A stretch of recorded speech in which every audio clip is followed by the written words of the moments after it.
Hello, hello, hello, hello, hello, hello. It is time for another stream. Yesterday we started with a new project that I wanted to do this week, and today we're gonna continue. As you can see, we're already in Blender. Straight into the action. Who needs an intro anyway? If we only have one topic. Yeah. So yesterday we started a new project. Welcome, the Kingdom of Happiness. Welcome. Hope you enjoyed your Wednesday. Welcome, welcome. Yeah, so yesterday we started a new project. Basically I wanted to do a grease pencil project, and the idea was basically an infinite, you could say infinite, animation loop basically.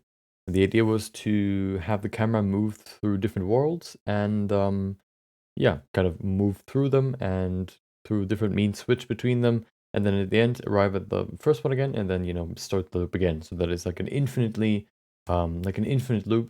And I wanted to not only animate the camera, of course, I also wanted to animate all the different parts of the um, the worlds with the grease pencil as well. Maybe even with some just position changes. We'll see.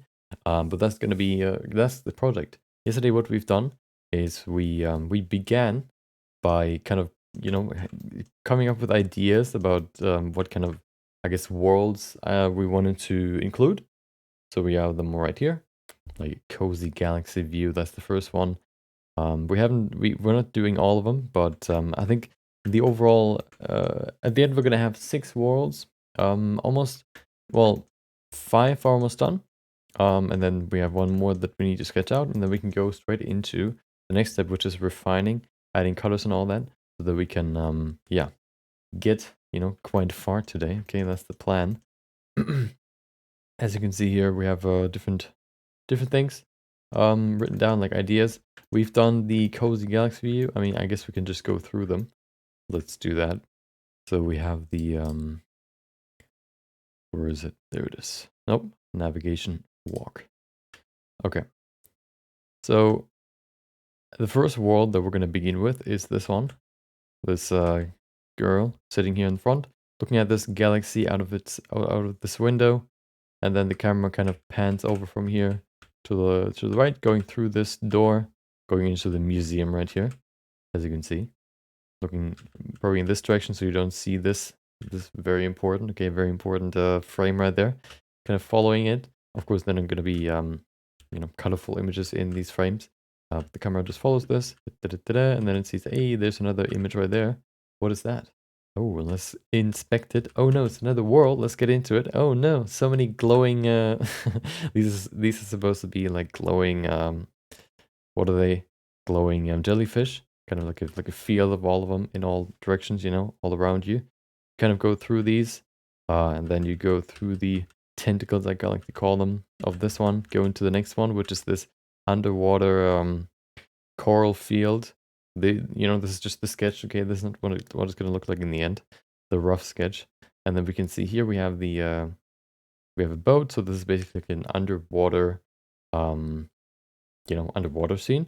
And then you kind of raise up like this. There you go. Go through the water, break through the water, and then that's what I've done off stream. I've sort of sketched out this. Hold on, can I somehow? There you go. You arrive at this. Come on, there it is. You arrive at this pier, and the pier. What this is supposed to be? The topic that we had was an Eldritch Horror, basically, kind of abstract word, but it's basically like stuff like Cthulhu or some sort of huge monsters or gods or whatever you want to call them, from fantasy, scary. I think I wanted to have like like just one of them sitting here looking at you, being like super huge, you being super small compared to them. And then the camera moves around to this here and kind of goes over to this, to these stairs, goes up the stairs, and then probably in like a, I don't know, like a what do you call it? Like a some sort of tower or whatever. And then you go through, and then we have the last world. So that's going to be the last world that we need to sketch out. And then once we get through this, it's probably going to go down, maybe through a log or whatever. to the first world, and then we arrive to the first one, and then the loop begins all over again. I wanted to, you know, not animate everything, of course, but at least a little bit, like the galaxy, some glowing stars, maybe even a little bit of rotation, stuff like that. Probably in the foreground, the cat and all that. So I wanted to play around with grease pencil animations a little bit as well, and also some, you know, positional changes and stuff like that. Yeah, you know, this is still the rough sketch, but today, you know, we can refine it a little bit more so that I can work on it a little bit more on you know, at the rest of the week, so that I can finish it yeah, on Friday hopefully. What I did here is pretty interesting, or the idea was basically like a forced perspective, so that the camera is going to stand here roughly, so that everything looks okay, but then it's basically just drawn in these two, or these supports there in the front. You know, because I just painted it from here, so it's stretched out the further you go up. Or if you look from a different angle, you can see it's just stretched. But if you look with the camera roughly from this position here, everything looks normal.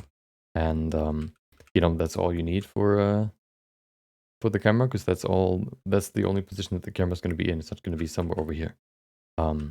So you know, I think I want to implement more of these 3D objects now as well, because the good thing about Grease Pencil is that you can paint on 3D objects. That's what I've done here for these supports. These are just, you know, cubes, and then I draw on them so that they have some structure. I'm gonna do the same here for the stairs and whatnot, and probably include that in the other world as well, because, you know, it's kind of hard to fill a 3D world with only 2D objects, but it's of course possible, but it takes more time. So yeah, we're gonna do that as well. 4D XYZ in time, exactly. So it's, you know, it's a 3D environment, including, and then it changes with time. So that's the fourth dimension. Okay, yeah, basically that's the idea. So we're gonna finish this Eldritch Horror world, and then we're gonna go over to the last one. I think the last one, what I want to do there to end it, because like you begin, I wanted to kind of contrast the feelings of these worlds. So you're in here, you're in this sort of wonderful, colorful world of these what are they?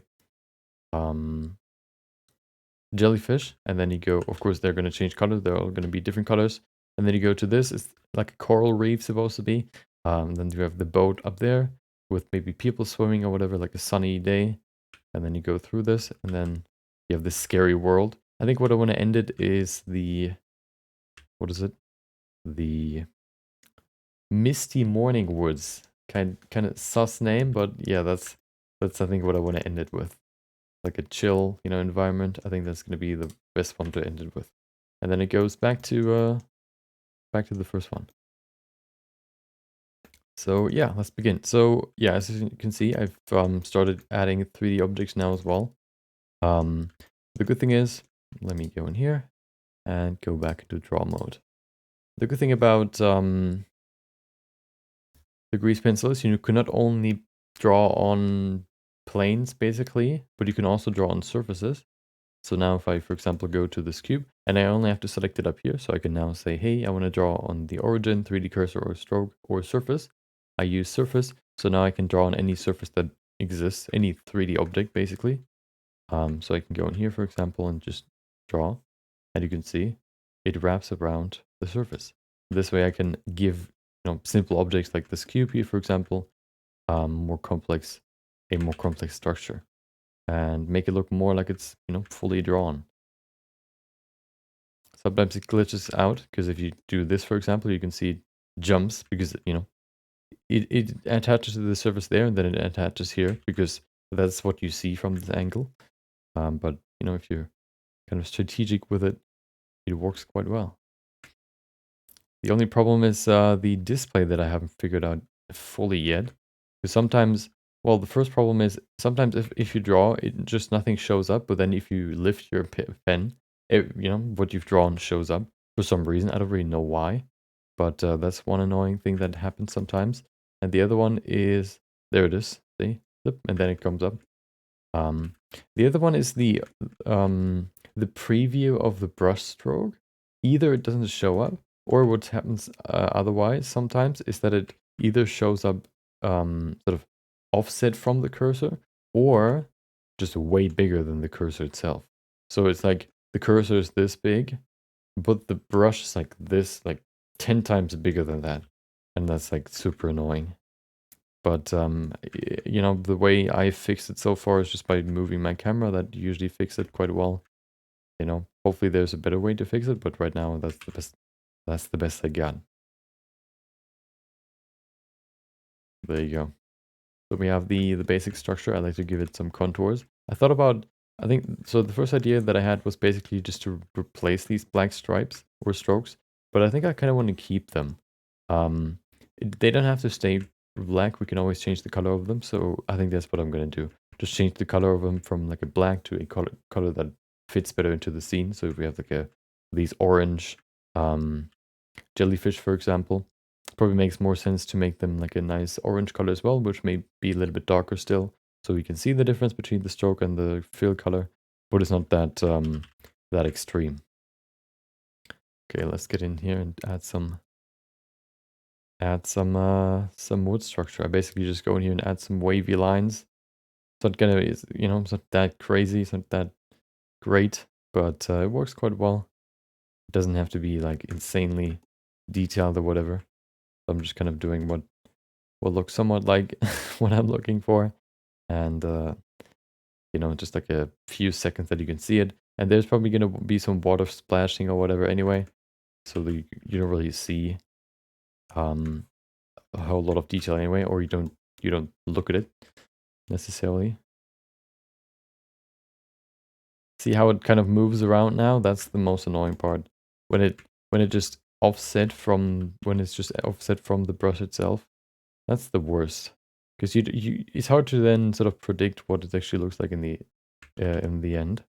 And that's the whole point of drawing, you know? You want to see what you're drawing while you're doing it so you can adjust how you're drawing. But no, you have to guess. There's probably a solution for it, but I just don't know it.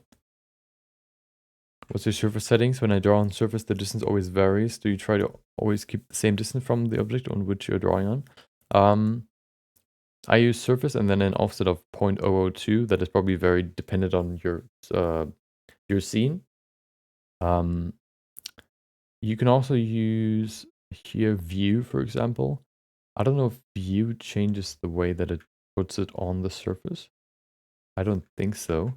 But if it changes the distance, maybe you haven't set it to surface. Maybe you have set it to something else, and it takes the view as or something else as the plane that it draws it on. I don't know, maybe. So we have the row on the left. I thought about what I want to put on the right. I thought about just like sort of a cliff wall. That could be cool. That could be pretty cool. I want to do the same here for the stairs, you know, some rocks. I think that's pretty cool. So let's create some rocks. I have an idea how I want to do it. So let's do it. So there you go. I want to begin with a sphere. Nope, not a sphere. I want to begin with a cube. Put that over here. Okay. What I want to do then is I want to give it some more geometry. 4, 5, let's go 5. Maybe too much, let's go 4. And then we can use a displacement modifier to give it a different, you know, shape, I guess you could say. I want to use clouds. Clouds the easiest one that I usually use. Depth. Do we need a lot of depth? Not that much. Scale is supposed to be quite big so that we can have something more like this. There you go, good old rocks. If you make them smooth, I think that's good enough, because if we draw on them, we can add more geometry than what we can see right now. And we can also set it to hard, but I like soft. And then we can, well, we can place it in the scene. The way that I usually do it is with, what is it called again? The I wonder if that actually works with particles. I can basically just plaster them on a different surface, and that's usually how I do it. I don't know if that's if that works, then if we then use the surface setting, but I'm curious if it does. So let's try that. If we go into the scene here, where is it? Kind of annoying to go through these cubes, but it works. Okay, it barely works. I think I want to use a cube. And then we go to the edge here. There you go. All the way up. And then shape it. Move it over here. Should end right there, maybe. I don't think we're going to look to the left. So it's not that important what's there. I think the thing that takes the longest for these worlds is going to be the what is it called again? The environment. Painting the environment, because for stuff like this, you know, like a sky and all that. So it's going to be interesting how I'm going to do that. We'll see. I want to share this. So oftentimes what happens if you just rotate this, you can see it changes shape, it gets thinner. I don't want that to happen. And you can use the shear tool to avoid that. If I now use the shear tool and I rotate this, you can see it keeps the width, which is pretty useful. And I think if I set this to 90, well, that's too much. 45? Nope. I don't know. 25? Why is it so much? Oh, I guess 1? Maybe 2? I'm looking for the angle that I can get a... Yeah, that should be good. And then we move it over here. Perfect. And then we extrude it again. Over here. Perfect. Welcome, Yasha. Hope you enjoyed your Wednesday. Welcome. Welcome to the creative zone. There you go. Lift it up all the way to here. Now we cover this, which is okay, because I want to change a few things. Move this. Well, I don't need this anymore. Move this forward. Not too much, too far. Move this back. So that we don't cover the stairs like this. This is only really there to, I guess, place the rocks. So this is not going to be visible in the end, hopefully. Not as visible at least. Okay. There you go. It's Wednesday, my dudes. Exactly. Welcome. Okay. Move that a little bit over here.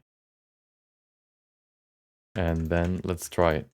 So what I usually do to kind of just, you know, place a lot of object on a surface is I use a particle system, which will probably not work. The problem with particle systems is particle systems have a time factor, and oh no, they don't. No, with okay. So yeah. So okay, there you go. So we have now our surface. We have the particles. Let's emit some particles. What I want to emit is in the render settings. Render as object. Which object? This one right there. Object cube 016. Okay. There you go. Let's see.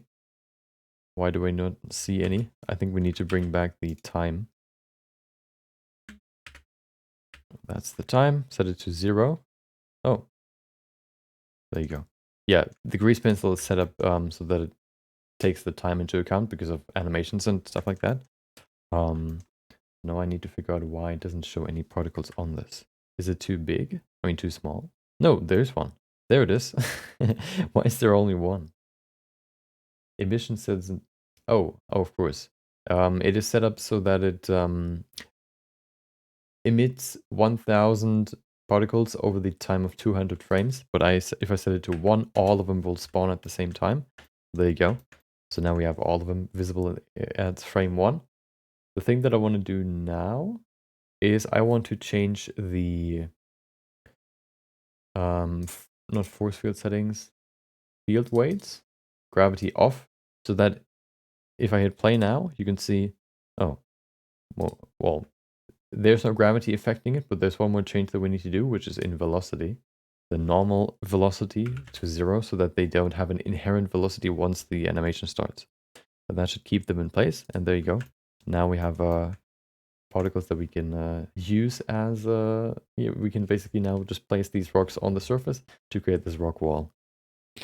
Welcome back, Hustler. Hope you enjoyed your Thursday.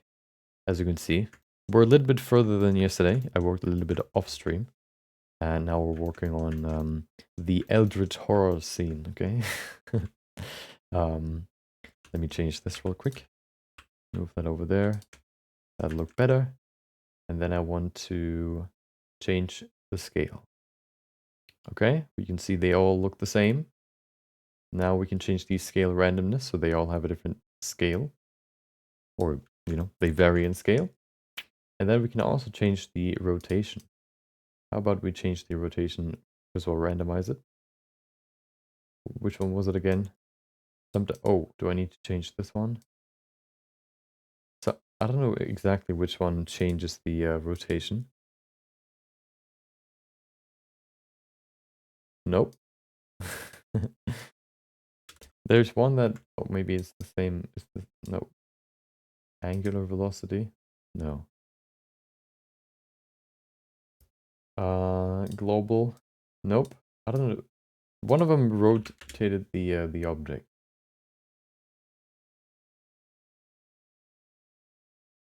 Am I in the wrong setting? No, I'm not. One thing that I need to change first is the amount. Because we have way, you know, we need way more. So let's add more now. Let's just set it to ×2. We need way more, ×2. That looks pretty good. Maybe a little, why is this so scuffed? Is it going, why is it underneath behind it? I guess it just takes this differently. So what if we just triangulate this? There you go. That makes the surface a little bit cleaner. That looks okay. We can also change the seed so that the distribution is a little bit different. I would like to cover everything with what is this? Oh, well, that works, I guess. I want us to cover everything with rocks. The only thing that I want to figure out right now is why it doesn't rotate. Distribution, yeah, random, even distribution. Jittering amount. Well, oh, that's probably when you animate it. I think you need to manually rotate the object itself in edit mode. Well, the problem is if I change the object, it changes all of them. So if I now change the object, these all copy the object rotation. So if I change this now, you can see all of them rotate. But I only really want to rotate. So they copy the rotation of the object, but you can override that with the rotating setting here.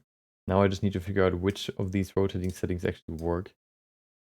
Maybe it just doesn't work at all, which would be weird, but I guess that could could be a thing. Usually that's how I did it for like environments, just kind of, you know, rotating it.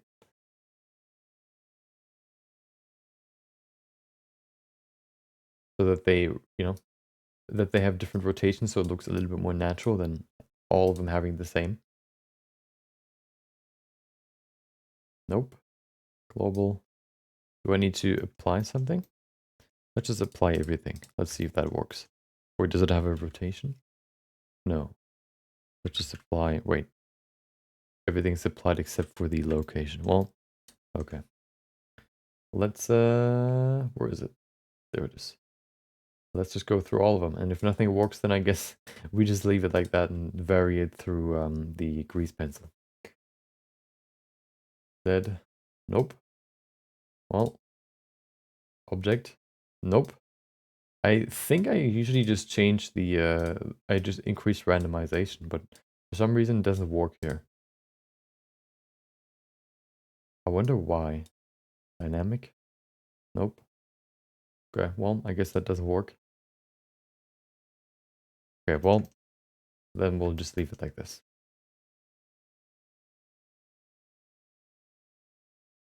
Okay, perfect. Yeah, then we'll just leave it like this. We have the stairs there. The rocks clip through, so I guess we can change the stairs just a little bit. And then we have that done. Perfect. Look at that. Let's go one more higher. Perfect. And then we need to change it one more time so that the rock doesn't clip through. Perfect. So here's the wall. If the camera comes up like this, ooh, you know, we have the it's such a tight fit here. Hold on. How do I? Nope. Nope. Nope. That's moving. How do I zoom again with? There it is. Okay. There you go. So you stand here, and then the camera looks up to see the enormous creature that is something. Okay, I haven't created the concept yet. And then there you go. The camera rotates, you know, runs up the stairs into this whatever, maybe it's some sort of tower, goes into it, and then it goes into the next world. Maybe the door, there's like a door that opens, and then you see this beautiful little misty you know, this misty you know, forest basically. So there you go. Let's give the stairs some more variation, and then we can give the wall some more variation, and then we can go into the monster. Okay, the monster is the most important part. I actually want to animate the monster, so we need to probably set it up in different. We need to group the different pieces so that it can move a little bit.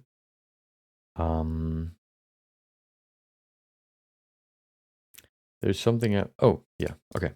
I thought about including all of the line art in one object, or if I should change it. I think for this environment, it will not really change too much. So I guess we can just do that. We can just put at least all the lines into one object. So let's add another one here. Call it stairs strokes. There you go. Put that above, I guess. And then we can go in here and draw some more. I think I want to do the same that I've done here for, I thought, should they be wood or should they be stone? I think wood would be cooler. Let's see. So if we just, you know, draw some wood planks here. I would like to see them, that would be cool. I wonder why they're just not showing up. It's weird, because if you're far away, they just appear sometime randomly. But if you're too close, they just don't. See, now they appear. But if I'm closer, now they appear closer. Now they're just gone. It's weird. And the weirdest thing is if you have a space that goes far enough, it doesn't appear in the beginning, but then the more you draw, it appears at some point. It's really weird. Maybe it has to do with the view clipping. I don't think so, but maybe. What if we set this to this? No. Maybe if we decrease it like this. Nope. Maybe even less. Like this. No, that's weird. Yeah, it just doesn't work. Okay. Well, welcome back, Zachary. Yeah, I think I want to make those, make these wood planks so that we can see the plank right here. And then underneath we have like maybe another one. There you go. Here's the wood border going all around. You have to kind of make sure that it doesn't go away from the surface. Why is it so so close now? I guess we have to bring it a little bit further out. Let's set it to, I don't know, 35, 4, I guess. Maybe it's just because we draw on the corner that the offset is just a little bit too small. But it should still work. It's okay if it has like a good, you know, I want to add more detail, more texture, so it's not too bad if it, you know, if it if it glitches out a little bit. I think that sort of detail or this variation can help more than it can hurt us.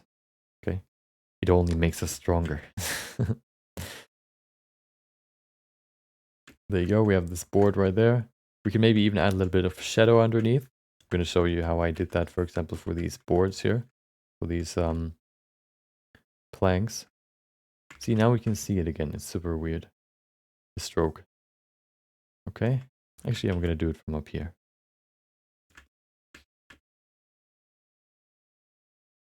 Okay. Oh, there's one thing I wanted to try. Can we now draw on all these? Oh, we can. That's pretty cool, actually. Okay, nice. Okay. So we need to do that for all of them. A little tedious, but you know, that's just how it is.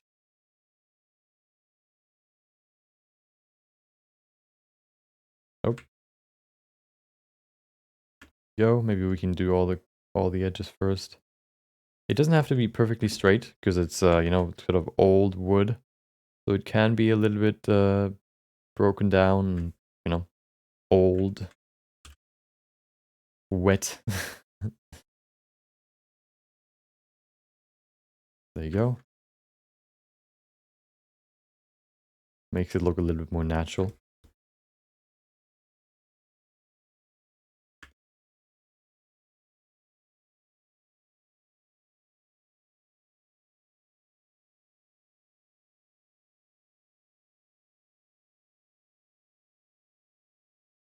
There you go.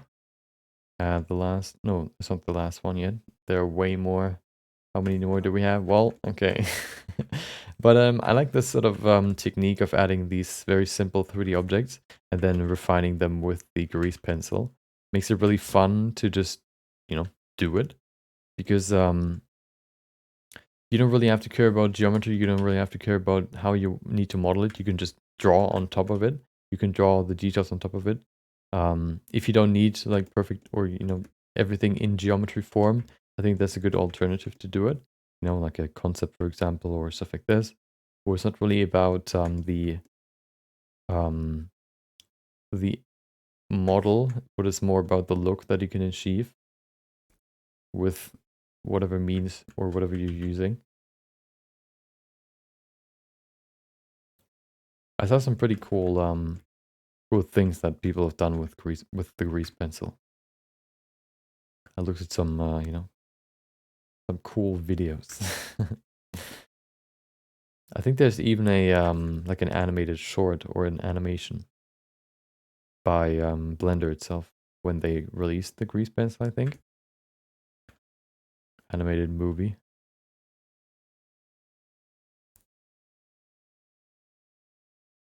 There you go. Oh, see, now they jump over here, but we can maybe even just use the scissors to remove them. There you go.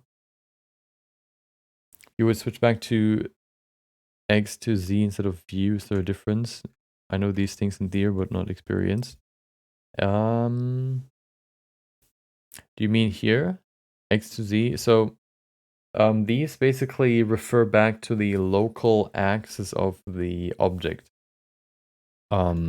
So every object when you spawn it has the global axis, you know, but then if you rotate it, for example, the axis rotate with the rotation that you give it.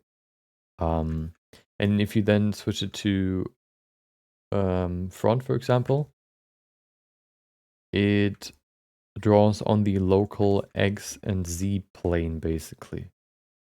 I don't know if that makes sense. Maybe it makes more sense if I show what it means. But view is basically aligning the draw plane to the viewport window or to the viewport camera. If you rotate your viewport camera, the plane where you draw on changes as well. If you change it to front X and Z, the plane always stays in place, and even if you rotate your camera, you still draw on the same plane. So let's try that real quick. If we set this to 3D cursor, for example, and I place my 3D cursor somewhere over there, you can see if I move my camera, you can see the plane, this sort of grid right there is the plane that I'm drawing on. So if I draw on this, you can see I drew on the plane in the angle that I'm looking at it. Now I'm using the view plane, so this plane always aligns or looks at me, basically aligns to my camera position.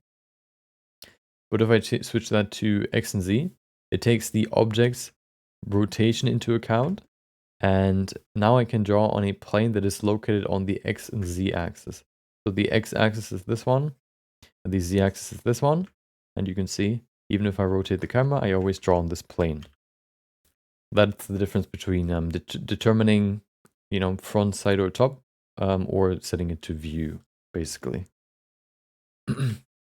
If you want to be more, I guess, geometric, not as free, I would use XYZ or any of these rather than view, because view can be a little bit, it's freer, but it's not as I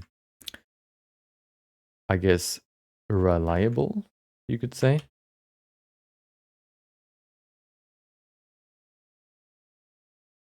Welcome Suda211. Hope you had a great Thursday. Welcome.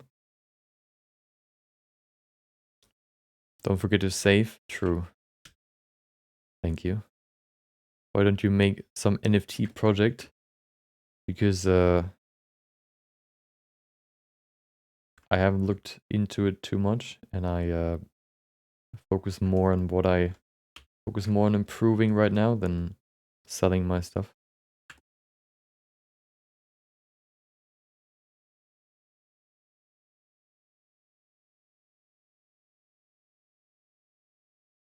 There you go. Oh, let's try it again. That's still kind of wobbly.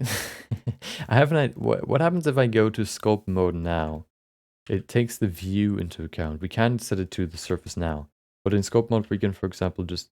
Oh, hello. Why is it so strong? We can now just, for example, adjust these strokes again to make them straighter. But we have to make sure that they don't sort of merge with the surface or grow underneath it. Because now it doesn't take the surface into account anymore. Yeah, that's pretty good. There you go. Get rid of this. Okay. There you go. Few more. And then we're good.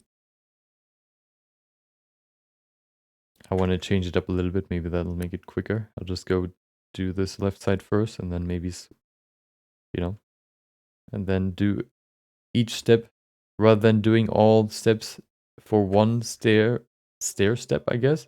One, you know, each step for one step. I'm doing each step for all steps before I go to the next step.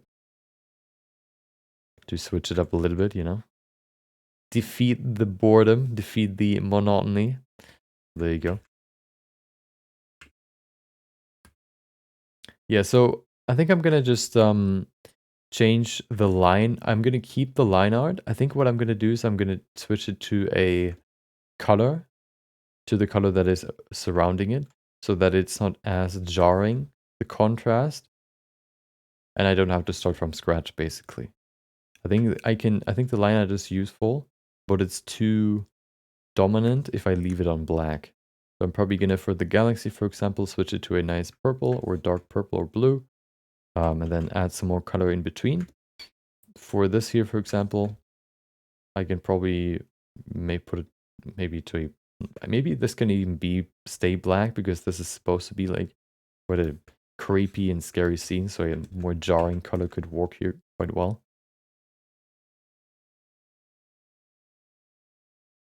There you go. I went over the line once more.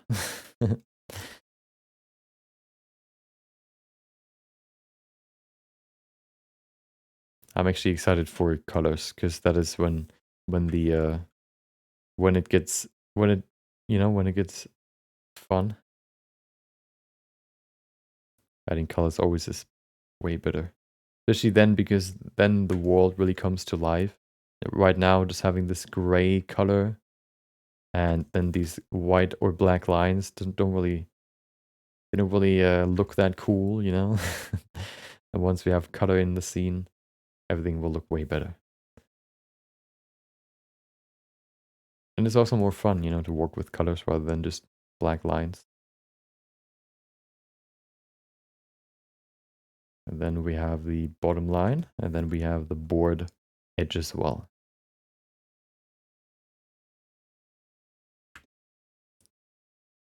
Oh. Yeah, so the plan will be to finish this on Friday, hopefully. So I actually need to be efficient. Can't waste any time. Because I still want to do quite a lot, you know.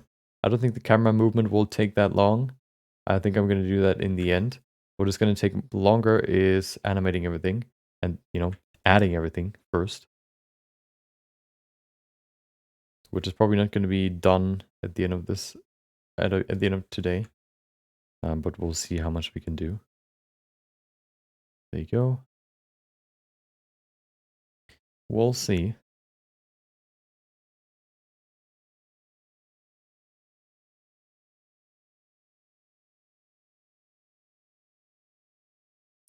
I actually looked into the different art styles that you can do with the grease pencil.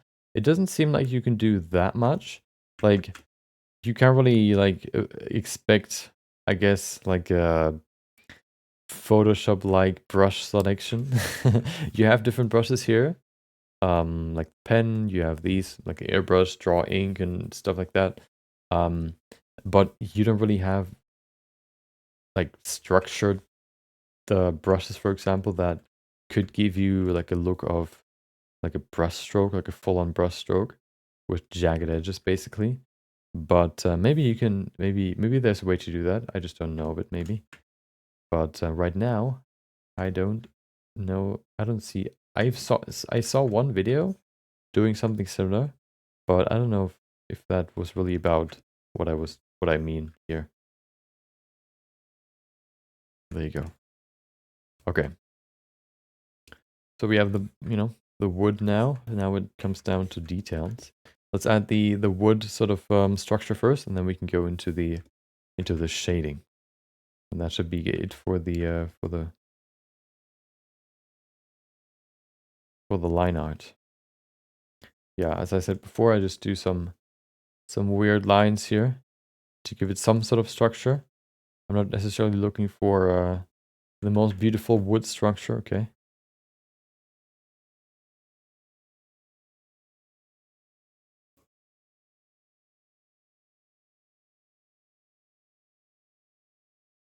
You know, if the camera moves through this quite quickly, it's not going to be that important anyway.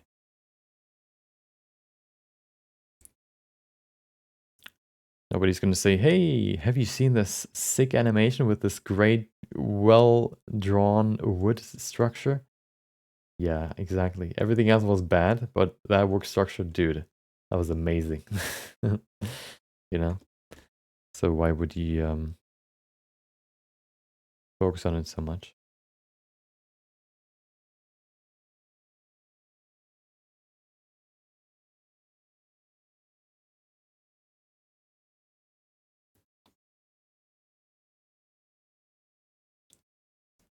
And you know, it works like this. You can still see that it's wood. So I'm not really stressing it too much. It actually, you know, it's actually quite fast this way. So, yeah, I'm gonna keep doing it, okay? You can't stop me.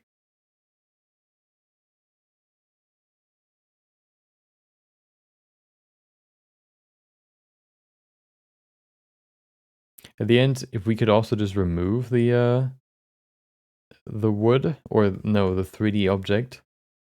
I don't know if I want to do that though. If I would hide these cubes now, we would still have planes. I mean, we would still have the drawing, of course.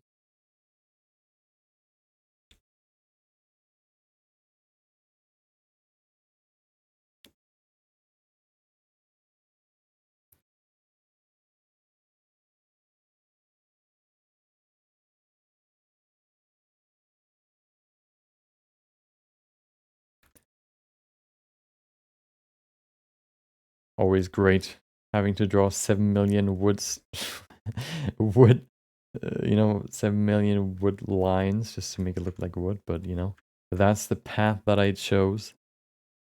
And it's, I'm halfway done, I think, hopefully. And then the fun part begins. Sometimes you have to go through some low phases, you know? Oh, maybe not. Maybe we'll need a few more.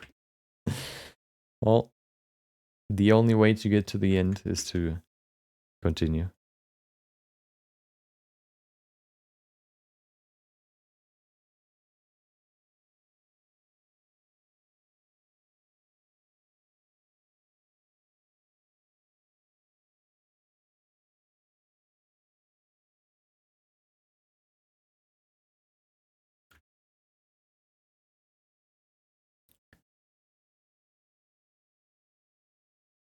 I like to add these sort of twirls somewhere, and then I like to work around them because they sort of represent these natural twirls that you have in wood itself. These sort of, you know, circular whatever. I like to add them first because all the other structure sort of flows around it. It's like rocks in a river, and the water sort of flows around the rocks. Um, so I like to add the rocks basically first before I go into the rest of the flow, I guess.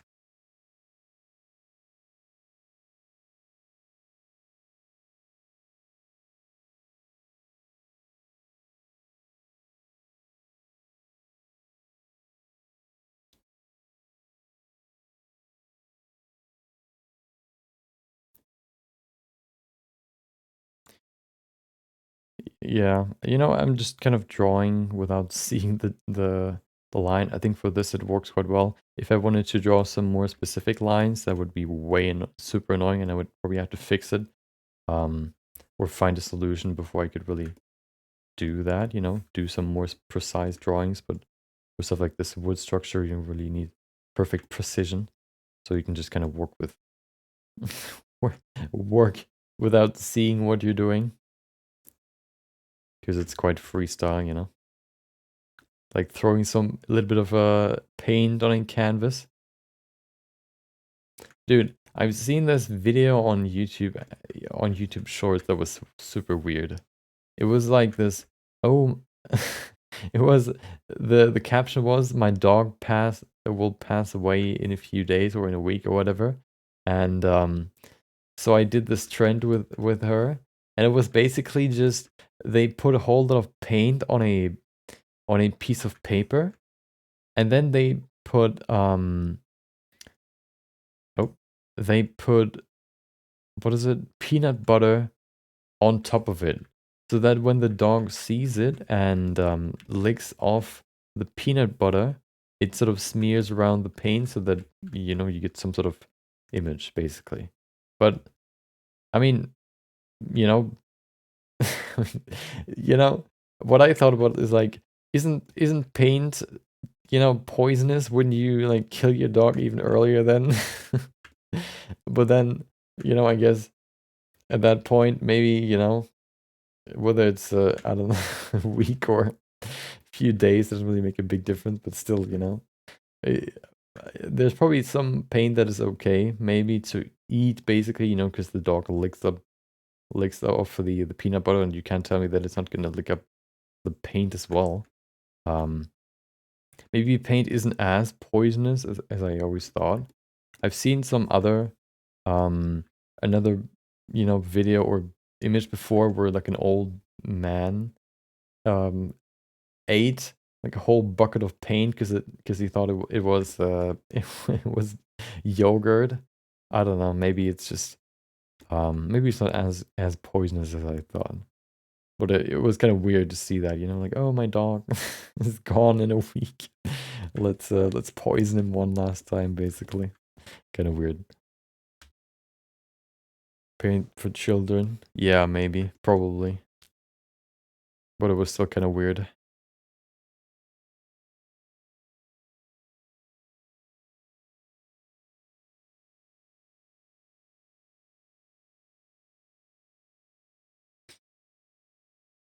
The image didn't even look cool, you know? The dog didn't even put effort into it. So was it really worth it?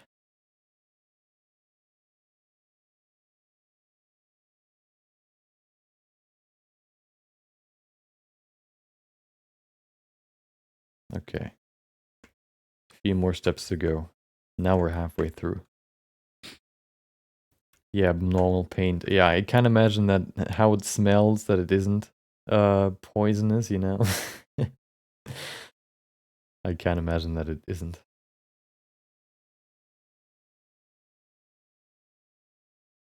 It smells poisonous, you know?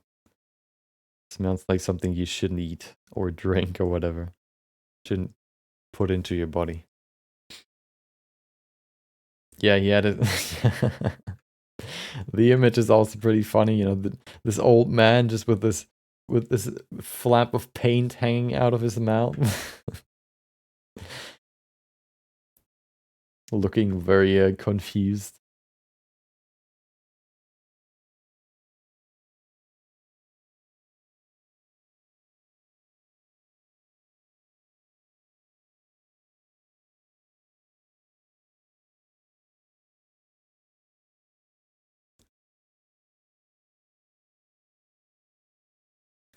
Okay, a few more. The marathon is almost over. The random line adding is almost over. I try to not go over, like cross the lines, because you know the structure don't really cross. They just they run next to each other. They might be wavy, but they don't cross. You know, except for maybe if you have cuts in it.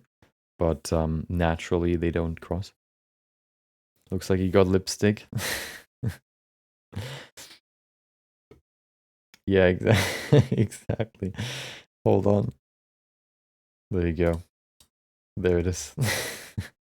You're just like, wait, what? That wasn't yogurt. Looks like good old, I don't know. What is that nut again? Or mint yogurt?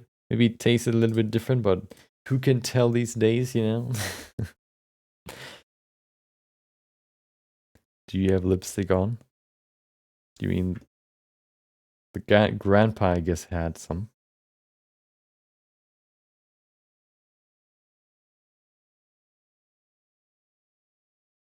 Dude, get rid of these lines, please. There you go.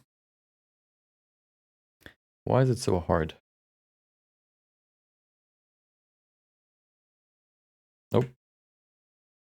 Well, you're just gonna stay there, I guess. You're gonna be a splinter off of the, that's hanging off. Welcome, R60D.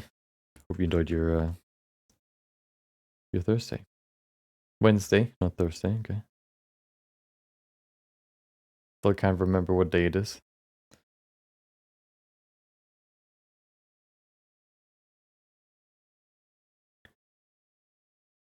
There you go. Okay. I don't know if well, I probably need to look at it in rendered view. I wonder what it looks like in rendered view right now. Probably just like nothing, because it's dark. Yeah, it's completely blank.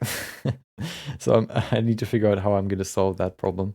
But that should be a hard one to fix. I guess I can just add like a light in the middle. That should do the trick.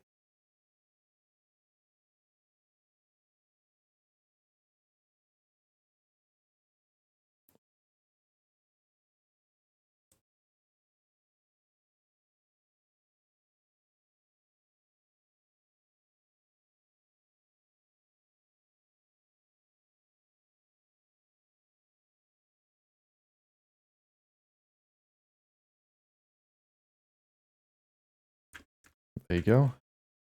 Few more. Let's get it done. I hate monotonous work, but you know, you just got to get through it. I could also just duplicate one of these, I guess, and you know, put it, duplicate it, but I was too dumb to do that. So now we're here.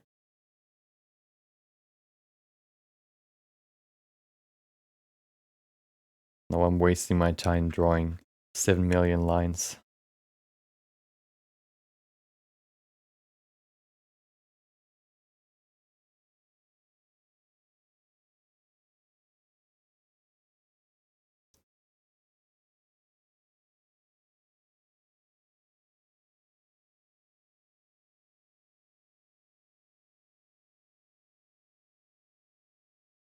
But I won't quit, okay?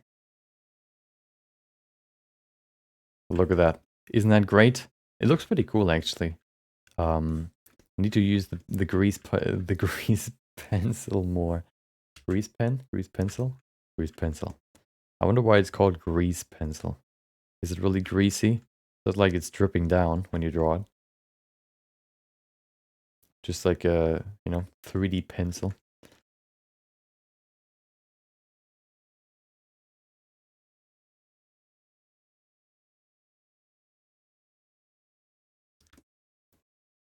I guess it's greasy because you can still reshape it with sculpting tools and stuff like that, maybe? I don't know.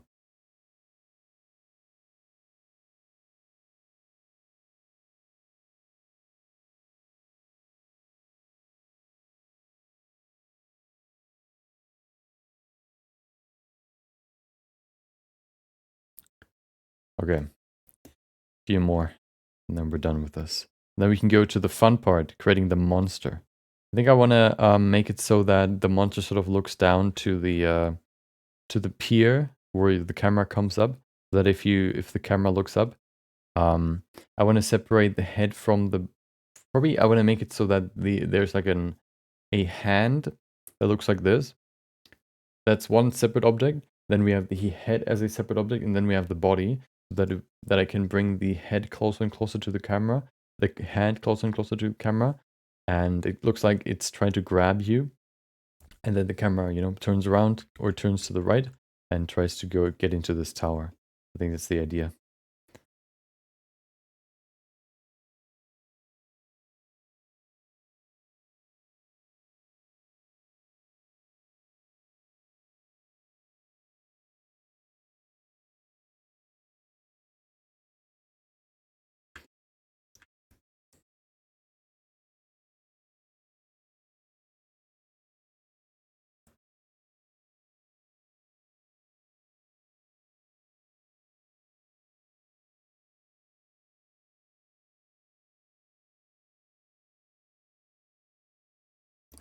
There you go.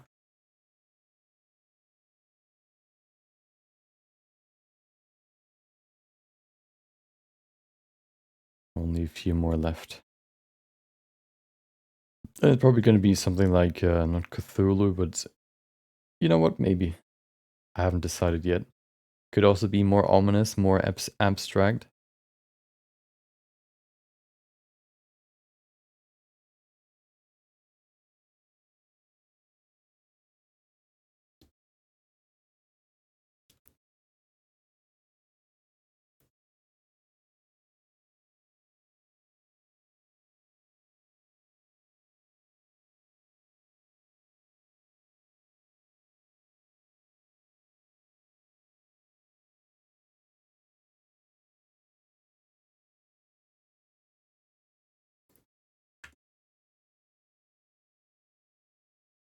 There you go.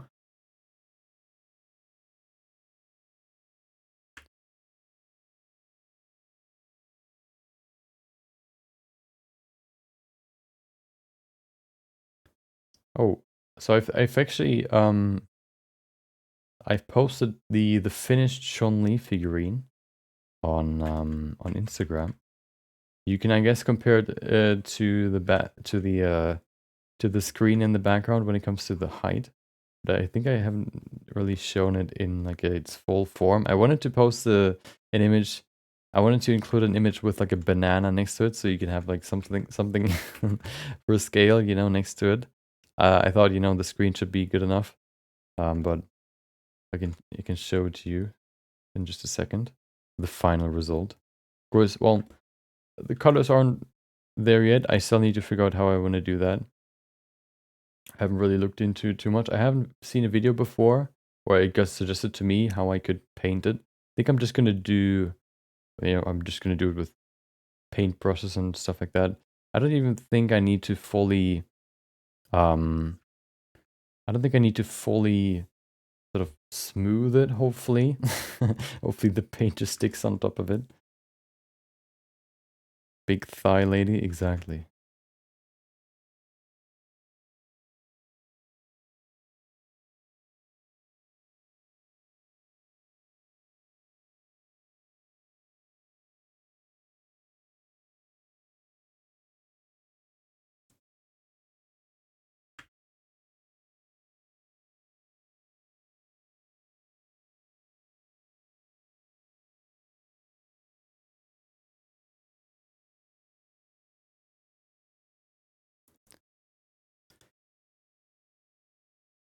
Grease pencil comes from old school 2D animation days when animators that drew on paper used an actual greasy pencil. Okay. To highlight, point out, or note certain things on an animated paper. Okay. Interesting.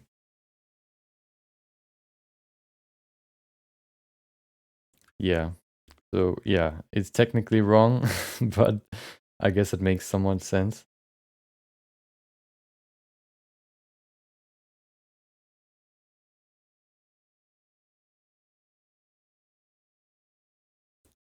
The kimono. Ooh.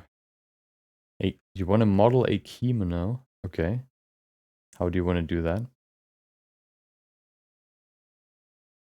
I hate modeling clothing. So I'm curious how you do it. Especially because I always want to use the Blender's what is it? Blender's uh cloth function, but it's just so janky that I don't even bother. Oh. With care and patience. Well, if you have that, I guess, you know, more power to you. That would just be, my nerves would just, you know, it would just take way too long.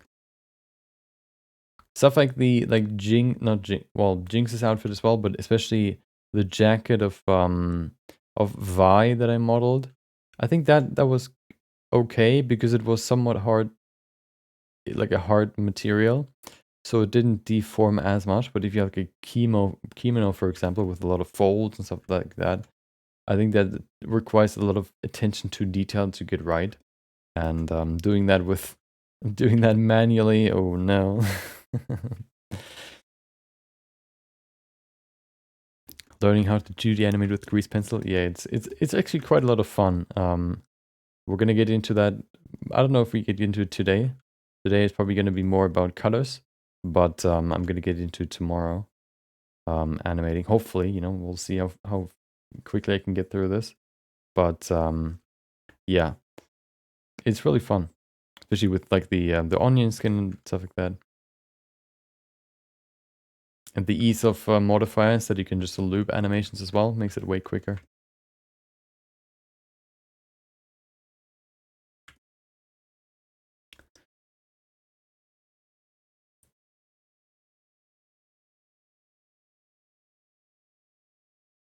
So the way that I learned Grease Pencil, I started, you know, using Grease Pencils. Using the Grease Pencil on Monday. I did the tutorial by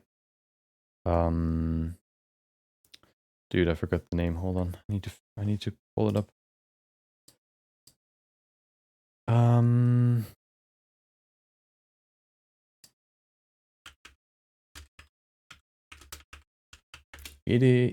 They're called Deduze, Dedouze. I think they're like the most, well, the most known artist with the Grease Pencil. They also made one of the splash screens for Blender at some point. It's like the this blue, yellow, and pinkish style that you've probably seen before. Yeah, they, you know, they made a tutorial how they use it, and it's been pretty useful. I think the Grease Pencil itself is similar to geometry nodes, or most of the Blender tools, I guess. Where it has a pretty, you know, the tools, there are not that many tools, but once you know the tools, there are so many different ways you can use them. There are so many ways you can combine them with other things in Blender that it gives you so many more options to do stuff.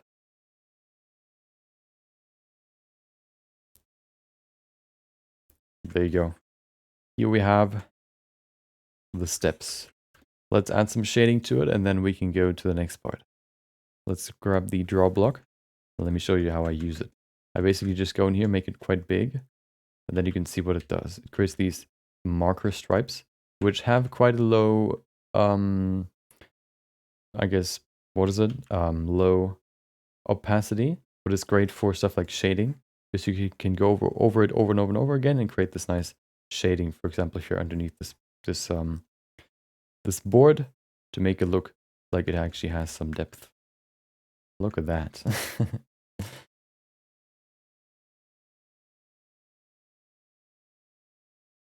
You can also, of course, do that for the structure here on the woods. That's what I've done on the planks, for example. You can see I've added some shades there. I want to go through and do the steps first so that we have that done. And then maybe we can add some more structure to the overall, you know, to the wood structure. Some more depth. Yeah, Kevin Drum as well. I wanted to do one of his tutorials as well, but I didn't get to it.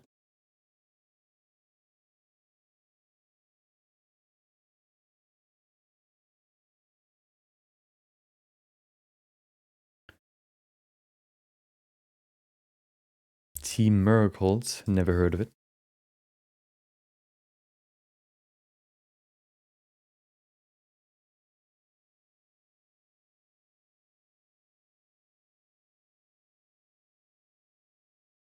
Of course, when it comes to animation itself, like 2D animation, you can also just go with normal like 2D animation,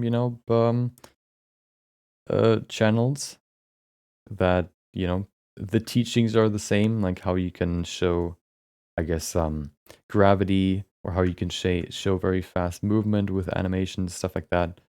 Doesn't really, it's not really tied, you're not really tied down to the grease pencil. The grease pencil, all it does, it adds a third dimension to your 2D drawings.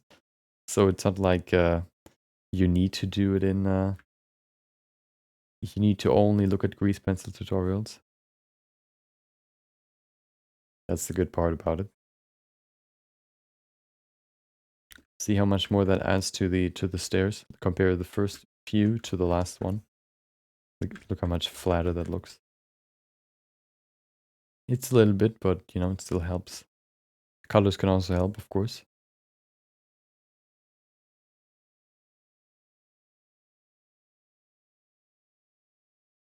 Dear Pixon. I know who that is, okay. They actually have a YouTube channel as well.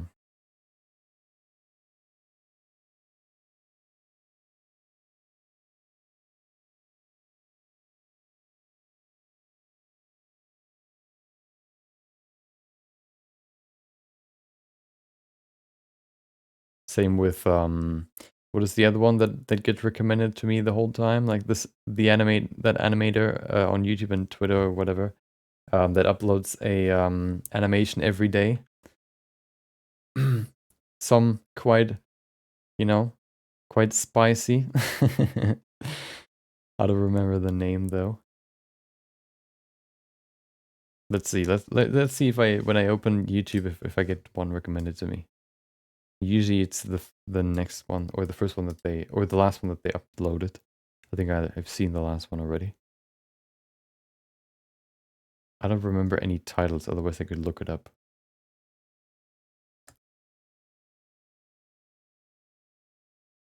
No recommendations, unfortunately.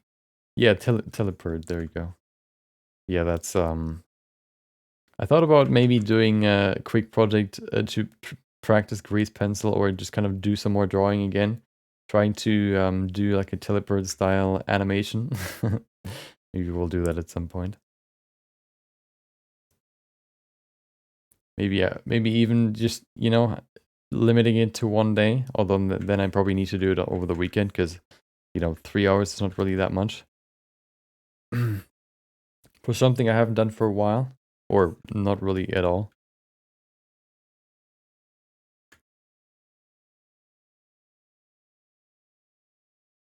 I've done some animations in my life, okay, but not really that deep.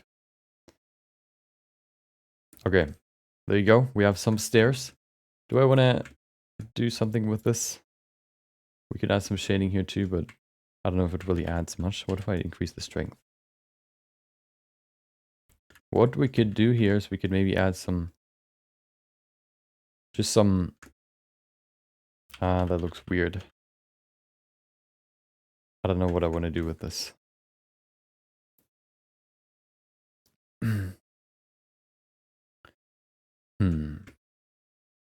What other brushes do we have? I think that's the best brush. It just doesn't do a lot. Maybe just kind of squiggling on some like a structure here can make it look a little bit more individual, I guess, and give some variation to it. Maybe even make it like a wavy form so that it looks like it's dripping down. Maybe, oh, well, it looks kind of weird because it's see-through and it has volume, so it kind of sticks, you know, it sticks out from the surface, which is kind of weird. So maybe not.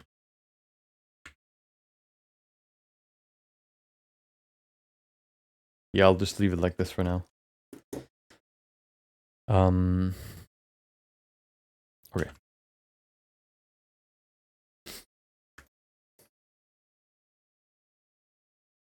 Okay, so we have the environment. Well, part of it, okay. We need the tower still. Should we add the tower now? Why not? So for the tower, I guess, let's draw it. We can probably just use the same object again. Let's call it tower strokes. Very vague. Never heard of it. Never heard of him. Them, whatever. You know, I would really like to see my my stroke, but apparently that's not possible. Let's see. Yeah, I don't know. I don't even know what I would look up for it. I wanted to look it up before, but it just gave me some random garbage that it didn't really help me. Like, I wanted to look up can't see strokes during brushing or something like that, and just give me something else. Okay. So I need to kind of put it into relation with the rest of the... Oh. The rest of the... Dude, hold on. No, hold on. Where's it? There it is. So the door should probably be... It's hard to really relate it to anything because there's nothing I can see right now, but that's okay. There you go. That door big enough? Maybe a little short. Let's make it bigger.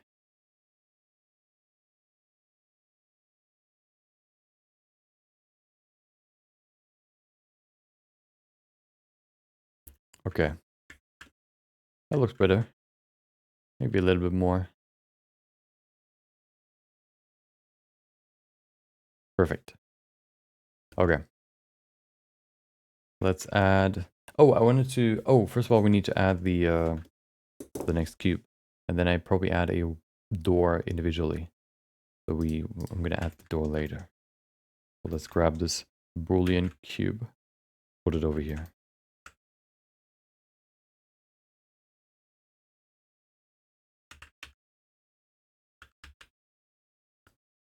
There you go. Let's add it. So many Booleans. Oh, there you go. Is it going through? It is, okay.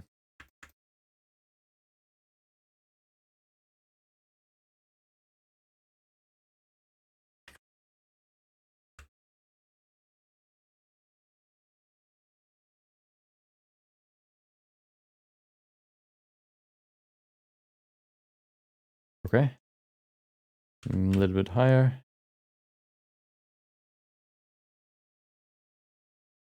Okay.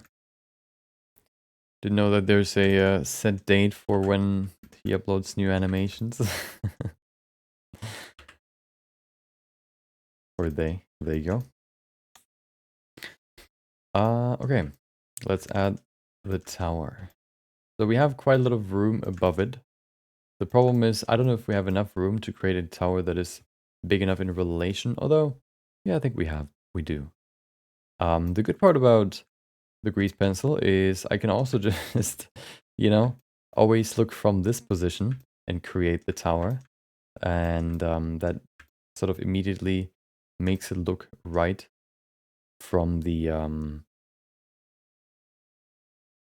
from this angle. Like if I can force the perspective, and that could be the biggest problem if I draw it from a different angle. But I don't need to. So let's go back into drawing. I don't know if that gibberish made any sense, but Let's add a new grease pencil object. Do we actually need a new one? Yeah, let's add one. This one will be the tower. And then we can go in here, make a new layer, call it tower strokes. And then if we go here, we can draw the tower. So now, for example, if I just draw a tower like this, well, here's the tower itself, you know, woo, woo. And then we add like a little walkway up there, like this. Okay, like this. It looks good from this angle, and that's the only angle that really matters for the camera. You know, the camera will look at it like once, and then it runs up to it, so you don't really see the top part necessarily. But then, you know, this angle looks good, but if I switch to this, you can see, hey, first of all, why is it not sticking to the surface? Second of all, you know, it stretches it. So it worked from one angle, but that's all that we need. I think the offset is back, right? Yeah. 0, 2, 3, no, 0, 3. Nope, still. Why is it so small? I actually scaled these cubes up a little bit so that they're not that small. But apparently it wasn't enough. Okay. So let's do it somewhere over here. From, let's see. I place the camera right there. Okay. So let me imagine what it would look like. We have the tower first of all down here.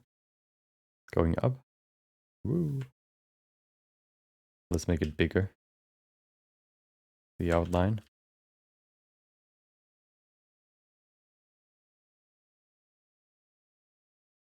Come on. There you go. Other side. Dude. Imagine being able to draw straight lines. I'm struggling at the beginning. There you go. Okay. And then we have the top, which looks somewhat like this. Need to change the eraser. Nope. Soft, I guess. Okay. For some reason, the eraser just doesn't change for the pen sometimes. This is cool. So it's like you're drawing in 3D. Exactly. So you can either draw, well, yeah, yeah, somewhat, I guess. Yeah, you're drawing in 3D. It's basically like you're drawing in 3D on a 2D plane, basically, or on a surface of an object. So technically, I guess, yeah, it's 3D.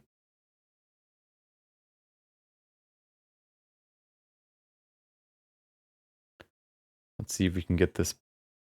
Actually, it doesn't need to be that big. That's pretty cool. Looks kind of scuffed, but that's okay. Let's just go into sculpt mode and fix it. So this is the part where you can kind of look into the distance, you know, kind of see if there's anything approaching, whatever it may be. Maybe a big monster coming out of the sea. This is basically like a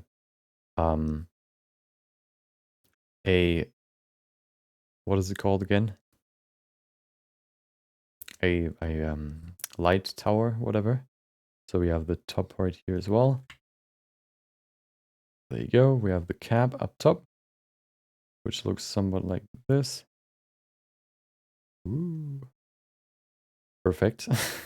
Maybe that looks doesn't need kind of respecting the perspective. We're looking at it from the bottom, so it would probably be a little bit smoother here and flatter. Something more like this. Okay, lighthouse, yeah. And then we would have a light in there. But that's going to be enough for now.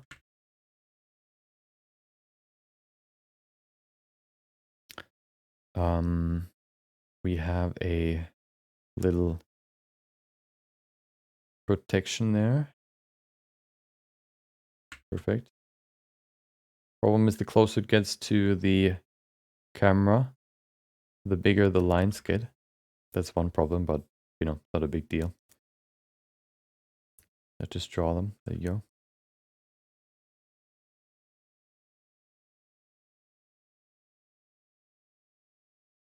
Okay. Looks kind of scuffed, but who cares, okay? Who cares? Let's grab this. Okay. I don't know why, but I still need to understand some of these tools a little bit better. They just don't like me. Does it now change? Yeah, I guess you have to use the eraser tool once before it switches. Okay. And then they're also separated into these different colors, right? So we have red and then we have white. There you go. Perfect. Look at that. Beautiful. Oh. Lagging. Hold on. There you go.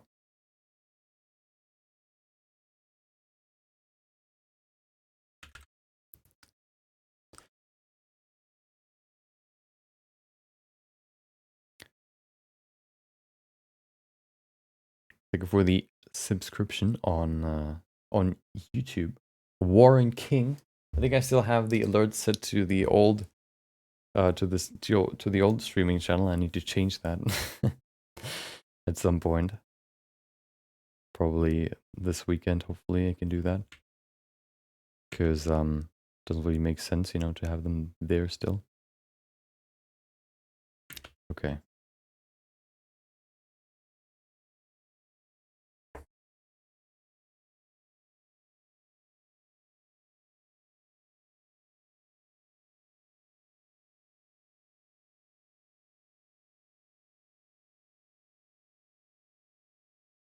There you go.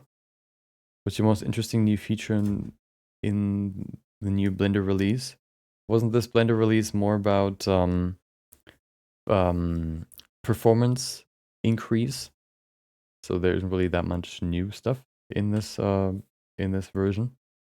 Maybe I'm missing something, but I think that was how I understood the video that I watched about it. It was more about you know, increasing the performance, stability, and stuff like that.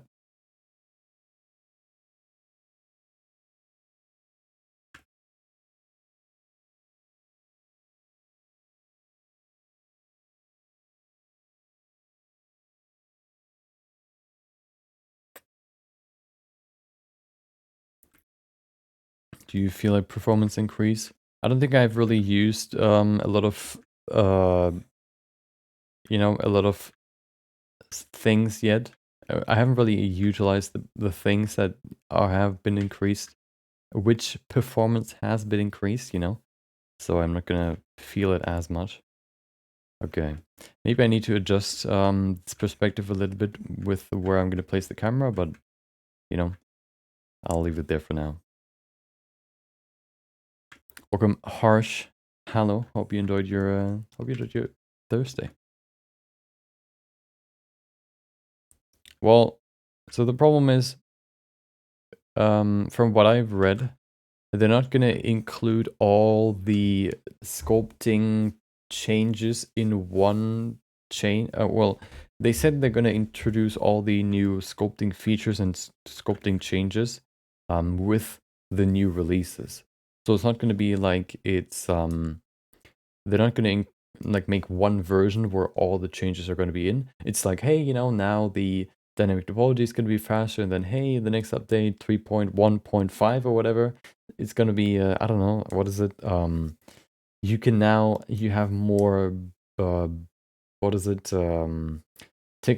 Vertex painting brushes, and then the next one is going to be, hey, you know, Vertex painting is going to be faster, and then the next one is going to be, you can now Vertex paint in sculpting. I think that's how they're going to do it, which is annoying, but you know, I guess, you know, it is how it is. You can't really do much about it.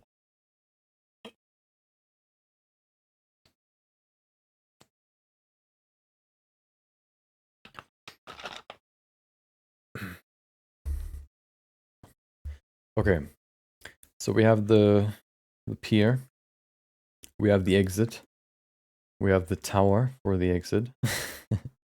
There you go.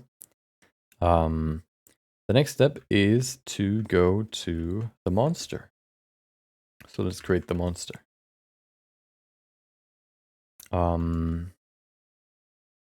Yeah. Let's begin by placing the 3D cursor there. I need a new object. The sculpt drawing one. Yeah, exactly. I wanna be able to draw stuff without having to retopologize. That's the only thing that I want. Just like ZBrush, you know? Just sculpting something and then putting paint on it.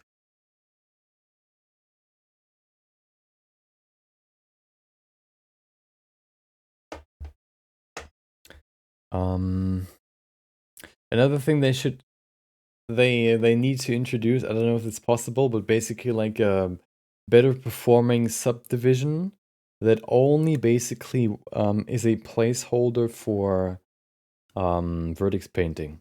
Problem with Vertex Painting, of course, is that you can only paint on, like you can only, Vertex Painting means that you give a vertex of the geometry a color.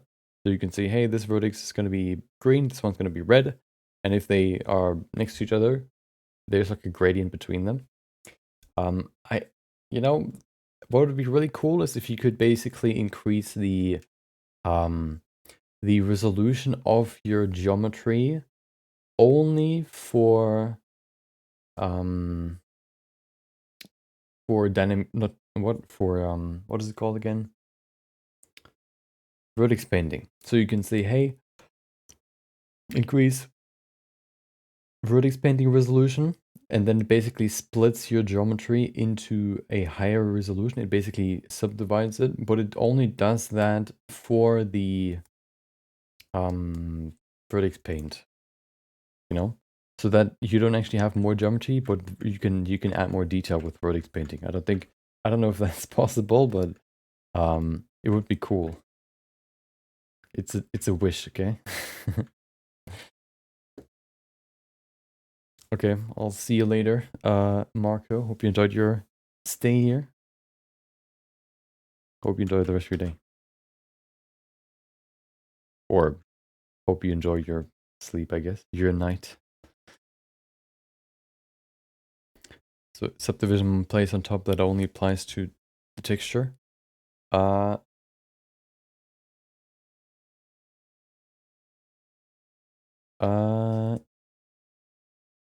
No, it's like, hold on.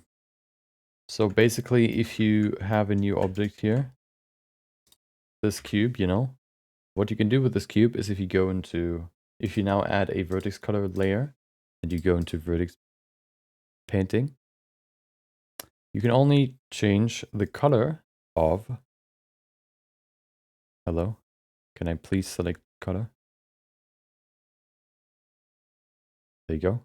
You can, if you have, I don't know, blue and you have green, you can color this vertex blue and nothing else here. For example, you cannot color nothing else except for this vertex right there, or vertex. If you use the other color, you can color this one green, and then you have this gradient in between them. If you color these ones, you know, as well, you can see it comes a full gradient. And it would be cool if you could basically like add a subdivision, like you know, like a simple subdivision, for example, like this. And then you can go back into vertex. I don't know if that actually works. Vertex painting, and then if you know, yeah, it doesn't work. But it basically applies a simple subdivision to the geometry that you want to paint, you know, so that you can basically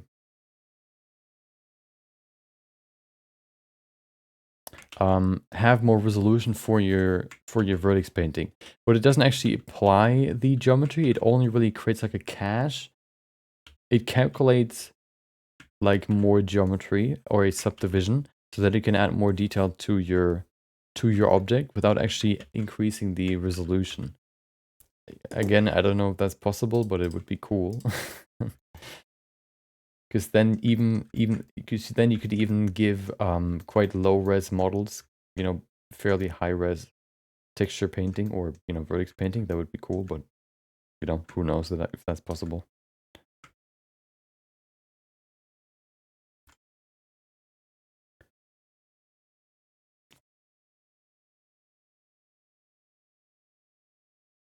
Yeah, exactly. Modifier that works for color instead of geometry. Yeah.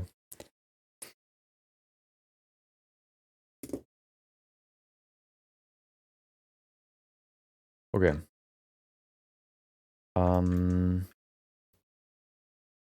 Let's begin.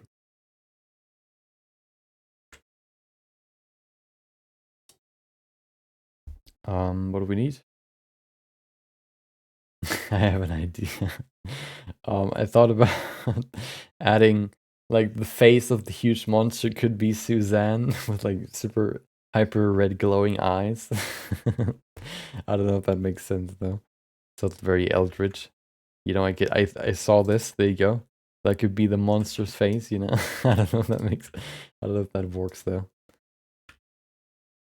Let's create the body first. Let me look at some references.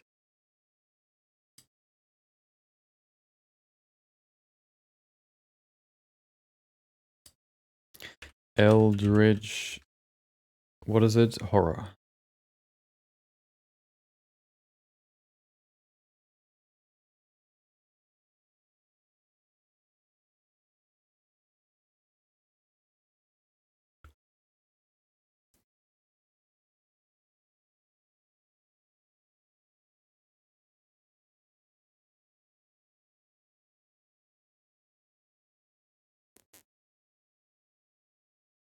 Tentacle with eyes.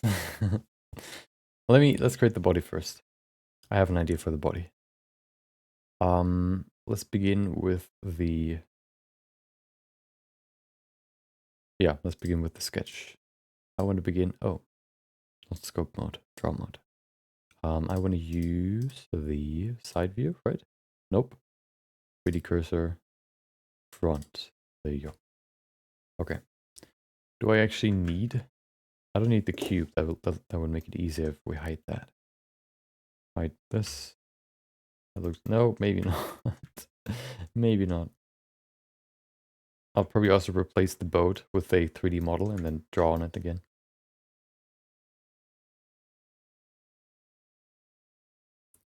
Okay. Oh, I deselected it. There you go. So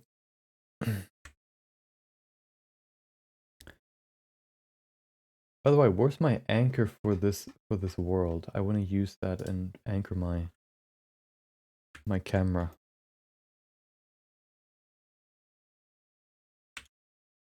There's no anchor. Why?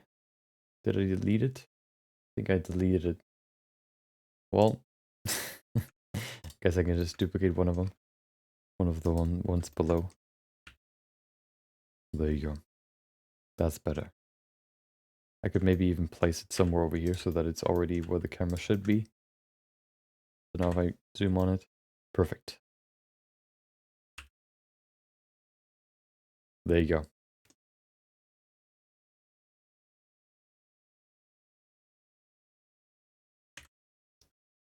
Okay. Let's go back to the object. And draw. So, let's create the sketch first. So we have this massive beast coming out of the coming out of the water. So let's begin with the chest. I want to make it kind of like hunched over probably. So if we create the, let's begin with the overall chest first, which should look something like this maybe. Good old circle. Create a good circle here, not just a weird oval. That's pretty good. And then we have the, wait, let's create layers here. This is the body. We have the body going into the water here. Okay.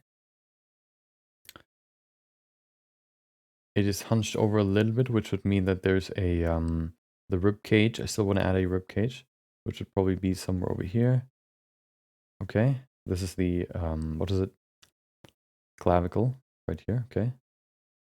Why is my mouse now the cursor? There it is.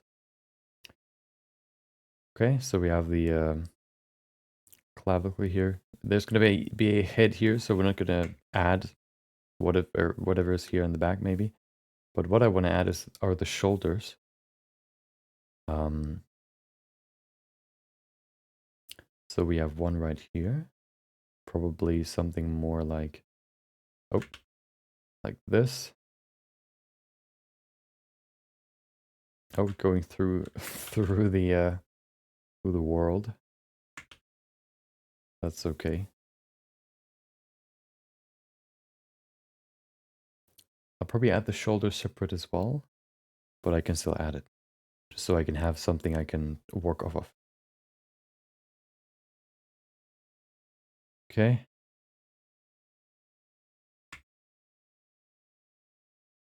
And then we have the chest somewhere over here. It's not going to be a chest, it's going to be ribs. So we need to go a little bit lower, kind of add rib cage here. There you go, kind of squiggly.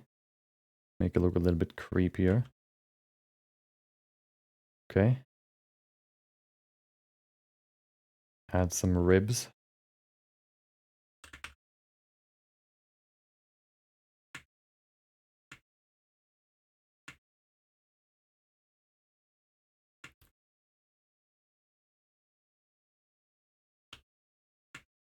Oh, we have the sternum in the middle. Looks kind of weird, but we'll get there, okay.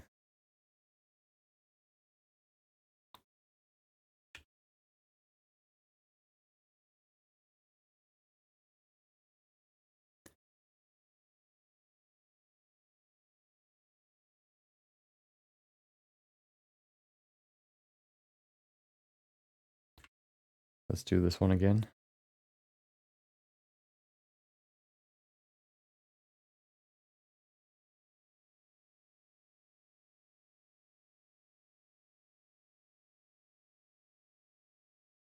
Okay. Let's do the other side.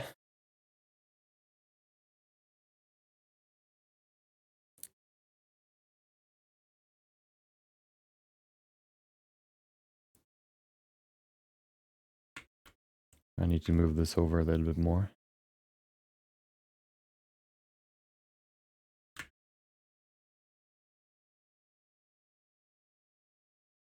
Oh. Okay. Get rid of the outer line now. We don't need the sketch anymore. Okay.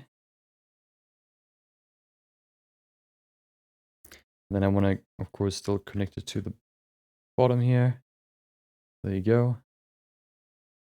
Okay. So that's the chest. Then we have this area here, which I'm just going to add some sort of maybe opening there. And then maybe we have some teeth here. I don't know.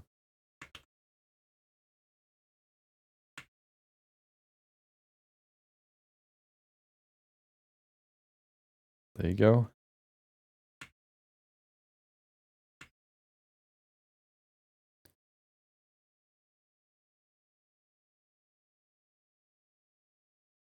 Okay.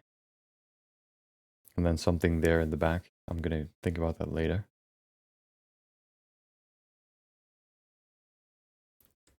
Okay. So that's the chest area. Let me give it some shading. Very important.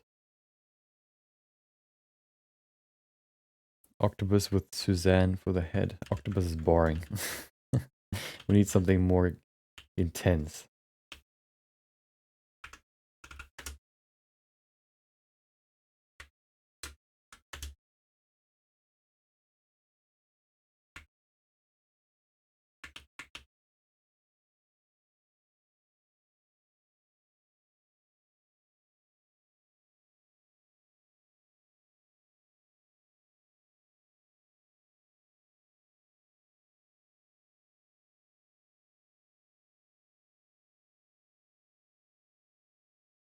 Gonna have some pretty intense lighting as well.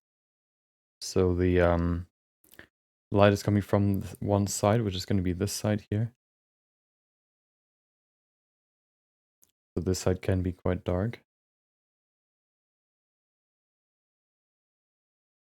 Good thing is it's like a sort of a weird monster, so it doesn't need to have perfect anatomy. That's a good advantage for me.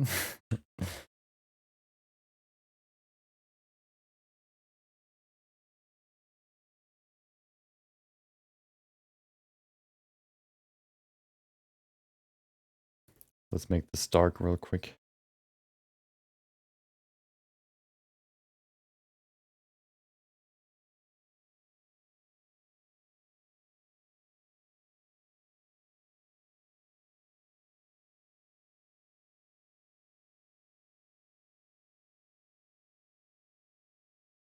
Good thing is that we can also use a holdout paint, basically, where you basically remove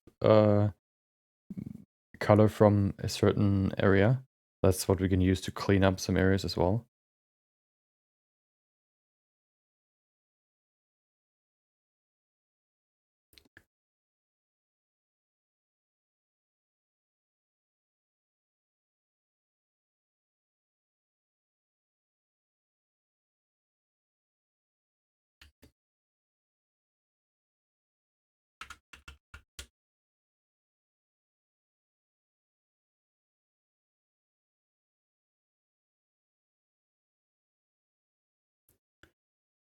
Let's set it to 4K. Make some really big strokes here.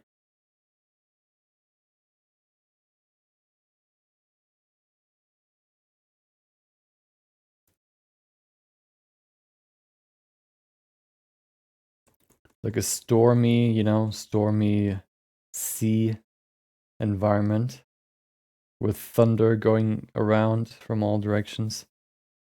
There you go. The other side isn't shaded at all yet.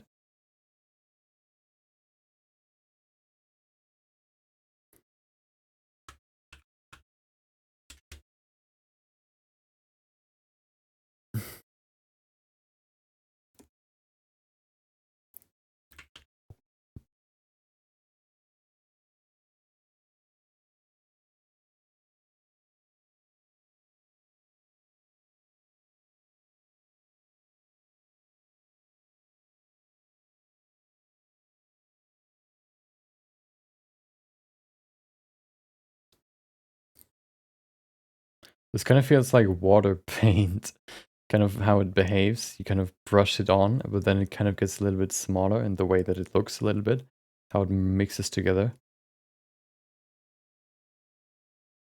A little bit like water paint.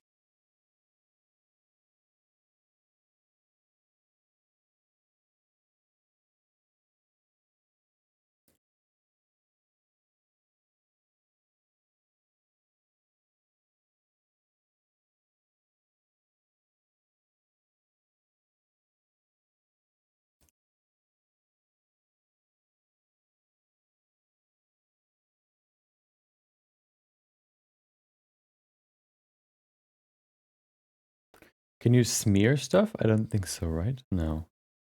You can blur stuff, but I don't know that you can smear stuff.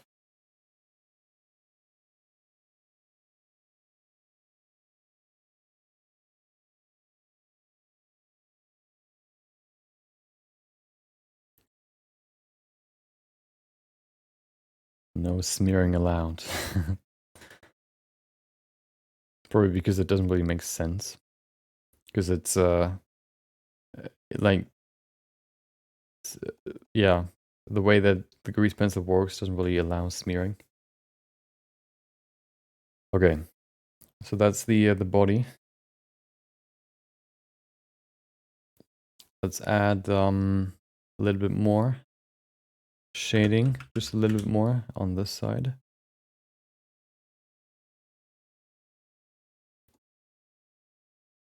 Then I also want to add a new color, which is going to be the... Where's my holdout? I don't remember the name. Is it this one here? Maybe.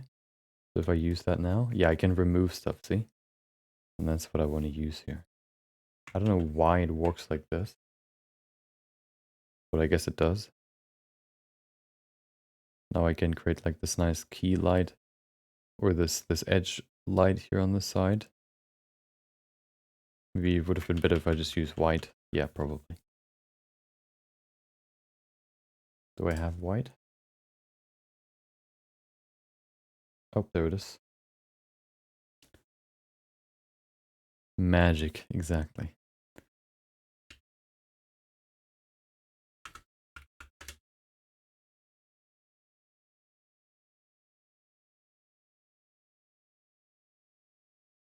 See how it looks? It kind of looks like water paint. Looks kind of cool.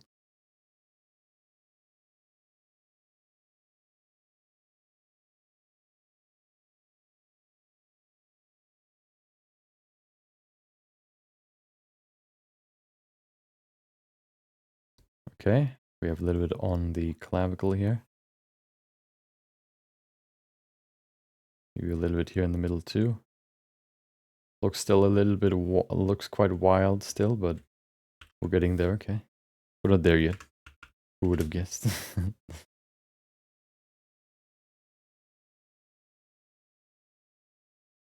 Nobody I know. It already looks perfect.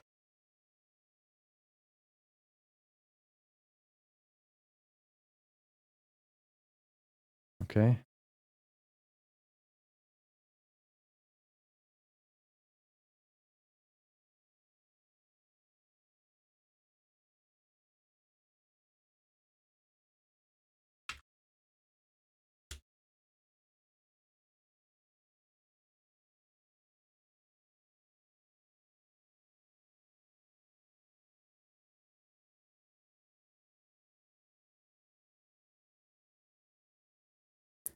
So that's the body. Let's add the... Wait, let me add some more structure here in the middle.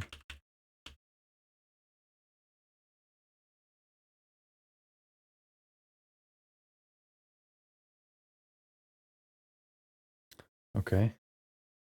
And then...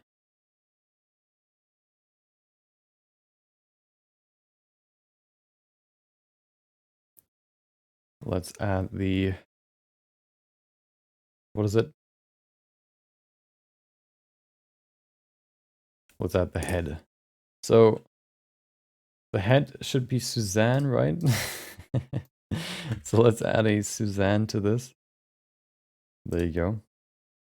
Oh, that's the wrong Suzanne. There it is. Monkey. Perfect. Skin can change the color. We don't need the skin color. Oh, we need to change it though. Let's just bring it to... let's make a new one. Let's call it... What colors do we have? Who cares? Let's call it color. Make it a nice gray. Okay. Oh. There you go. We have the eyes as well. Call it color. It names itself, you know, so we don't need to change too much ourselves. Perfect. Keep it small. No, that looks weird. I still want to make it look like it has scale, you know?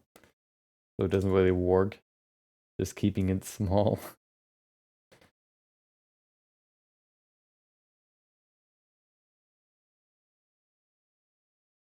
There you go.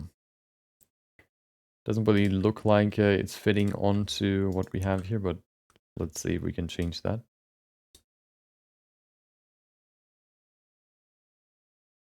Okay. How many layers do we have? Lines and fills. Perfect. Okay, let's give it some more creepiness now.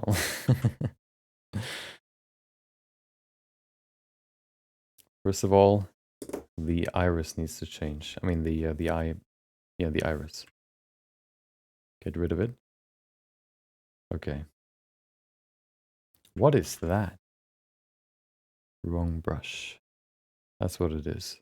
Probably also need to apply the scale so that it's not super huge, right? No, it's okay. No, it's not okay. Apply the scale. Oh, I should probably cursor to select it so that it is in the right spot. And then draw. That should work, right? Is the plane in the right position now?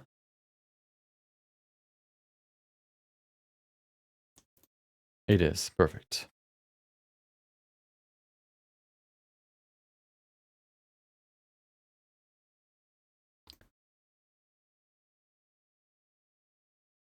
Okay. First of all, eyeballs. Why are they so gray? I need black.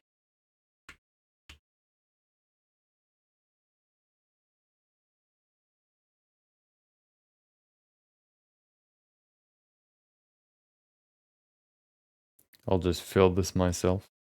Although, let me just do this. Okay. And then we're going to make it smaller. We're going to add some lines around it. Maybe even some... Yeah, that's better. Some veins. Make it look nice and creepy.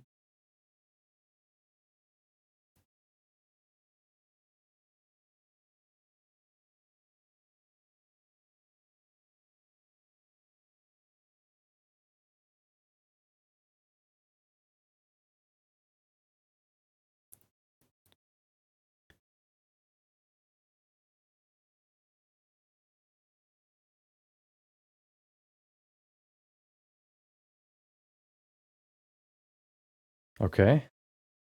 Other side. Don't even care that this iris is oval or has a dent in it, okay? Crack cocaine eyes, exactly. Maybe even add some structure to it to make it even weirder.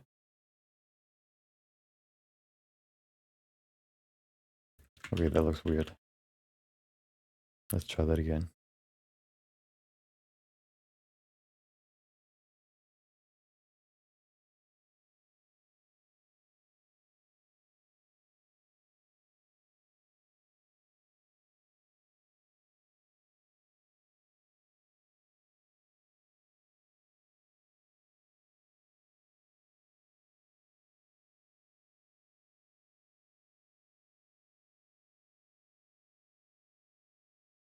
You know, maybe we're not getting two colors today. If we do have to do the the woods as well. We'll see. Maybe we can duplicate the woods, you know, because it's just trees.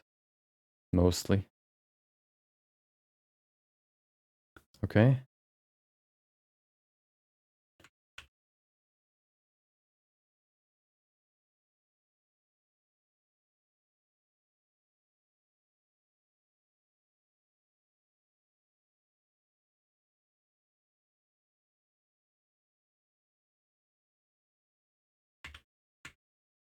Let's add some creepiness to the whole thing by making it way more detailed than it needs to be. Okay.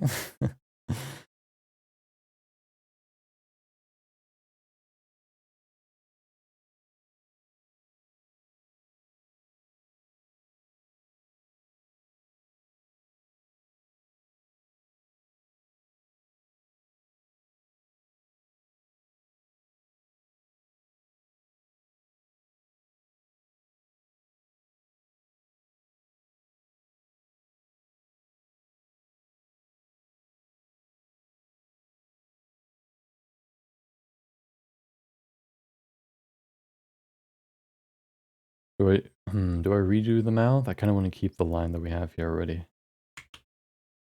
Just change it a little bit.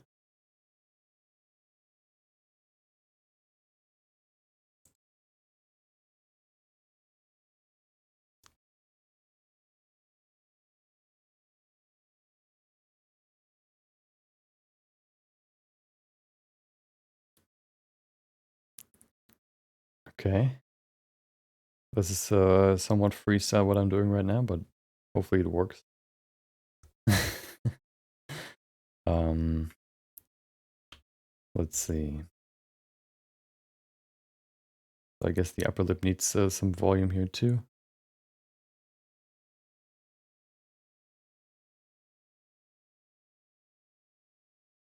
I know I could also just use a fill color, but I'm just doing it this way.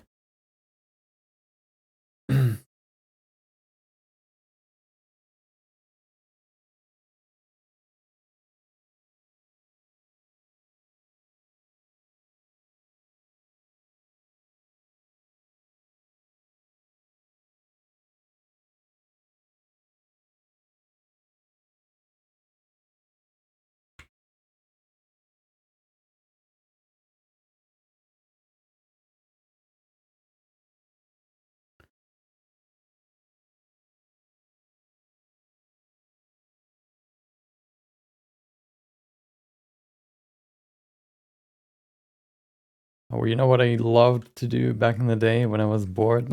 I would grab the newest, you know, the newest newspaper that I could find, look through all the images, grab a good old pen, and just or just add more stuff to the images, like, you know, give them like a unibrow or whatever, like different people, or remove their teeth, you know, by just making it black when they smile. Kind of screw up all the images. That's what I did back in the day when I was bored. I actually did what do you call it? I did um animation with Lego pieces as well. So I grabbed some of them and I created a, you know, it was stop motion basically. I had a phone that could record, like a flip phone that could record, and I recorded by basically um you can start the video and then you can pause it with the same button. So you can, and then you can unpause it with the same button again. So you can basically build your scene. You press button so that it creates one frame, but it pauses immediately. And then you change it again. You press button so you can create one frame per, you know, per press. And this way I created like small animations. It worked quite well.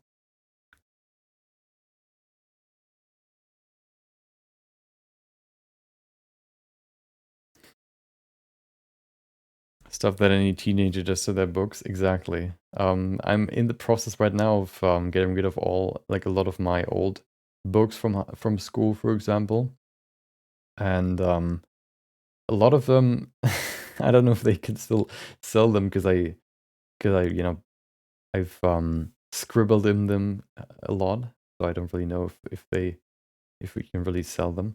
But I think most of them that I still have, I actually never used.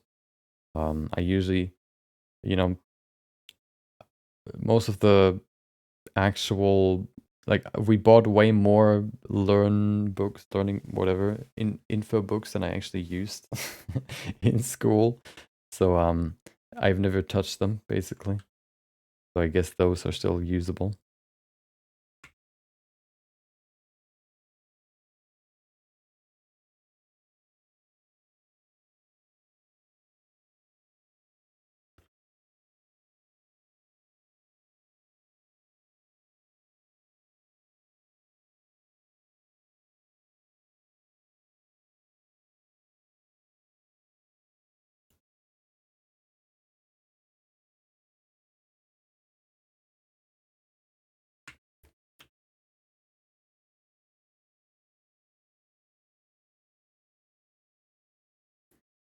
Okay, it's getting there. We need more detail though.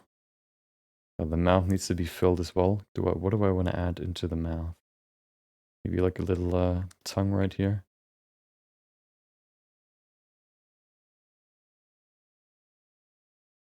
No, that makes it look weird. Maybe more. Oh, let's see. What about teeth? No, that looks weird as well. I don't know if it still looks too comic-y. I think I need to merge these lines here a little bit more with the rest of the lines. You know, the big lines need to merge better with the other ones.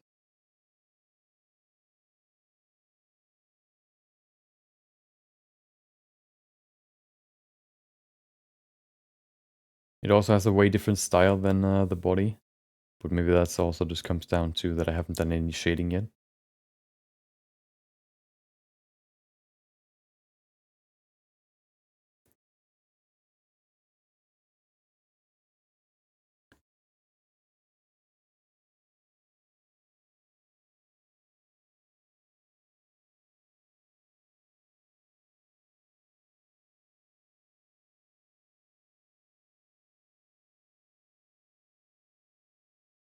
Never really done creepy art, so this is like a first for me.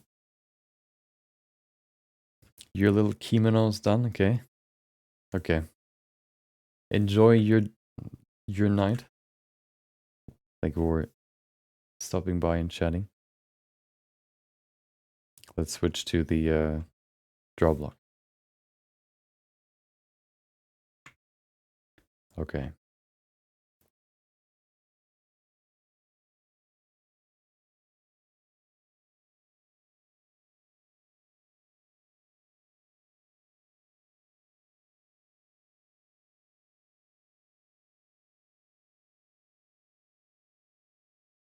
That definitely helps a lot.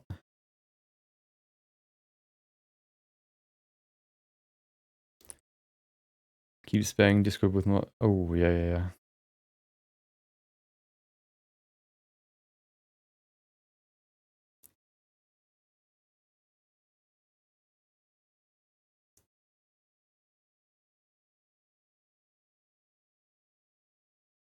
You can also put them in inspiration if you want. Or, yeah, I guess off topic or on topic, I guess is the best place.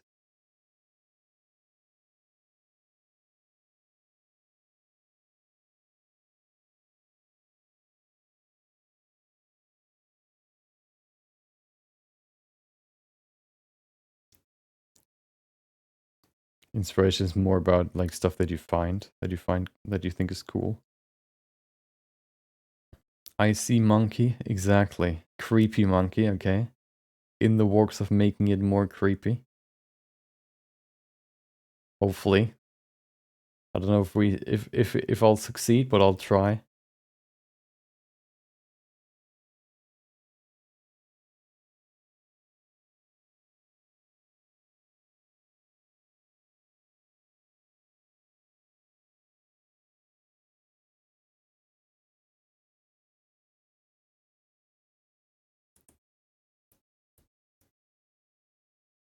Let's make the mouth nice and dark. I know this is not a fill color, but who cares? It's supposed to look more painterly. And this works quite well for that.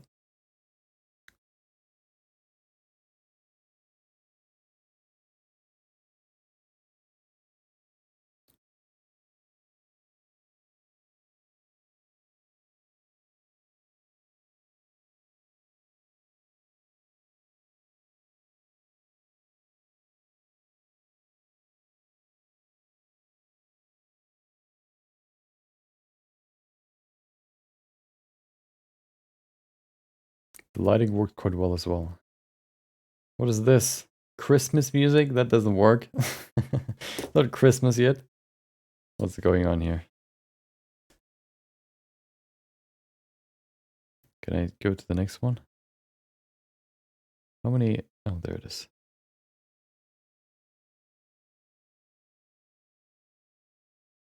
Okay.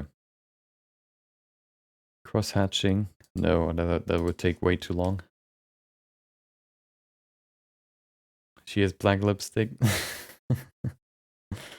Yeah. That's exactly the look that I'm going for.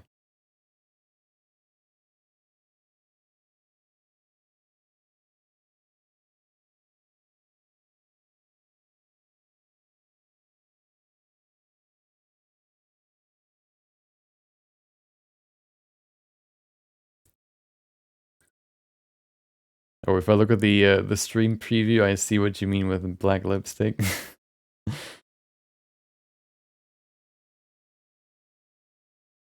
Looks kind of like it, as if she closed her mouth, but yeah, I think there needs to be something in the mouth. I don't know what though.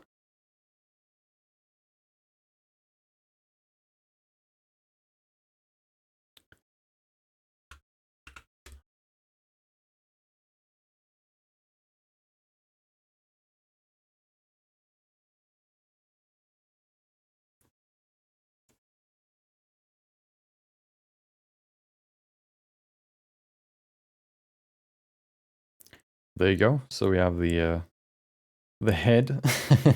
I think it looks creepy enough for this. One thing is the difference between the line art of the head and the body. Maybe we can go to the body again and change that a little bit, make it more distinct maybe. Let's see if we can do that.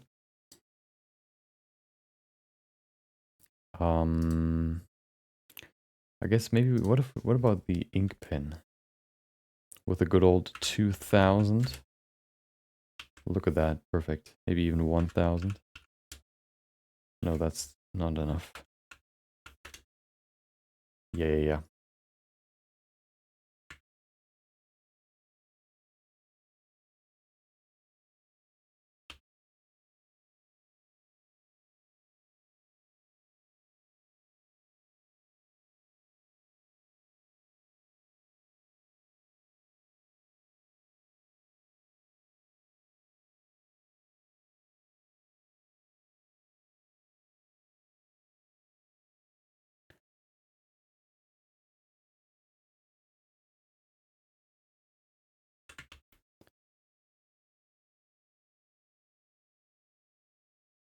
Okay, yeah, that helps a lot.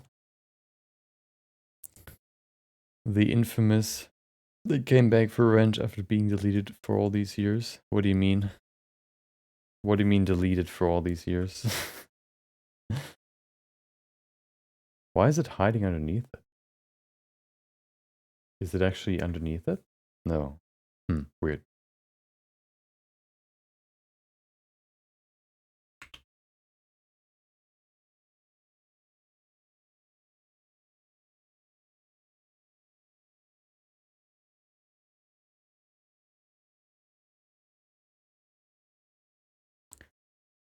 There you go.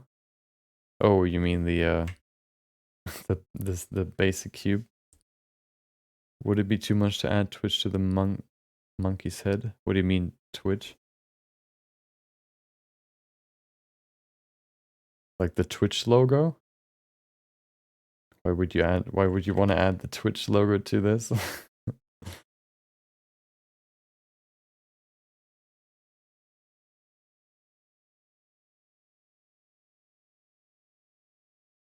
Okay. I like this pen actually. It makes cool lines. Oh, sudden jerky motion. Yeah, we can do that later in the animation. Okay, that looks way better now. Okay. Yeah, now it fits together. Let's go. Oh, let's go back to Suzanne. I want to go into the mouth.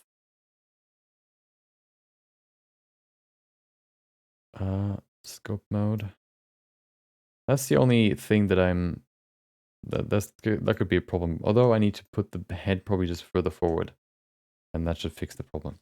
So let's go in here and change the mouth. Let's give it a new color,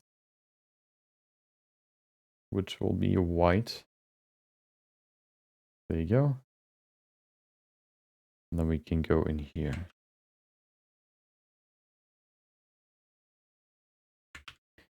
Those teeth look weird.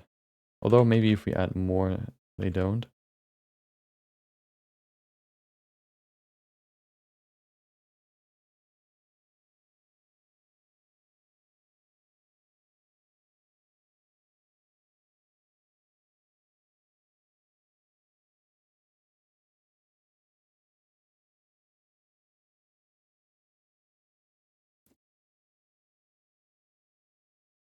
Okay, I guess that works a little bit.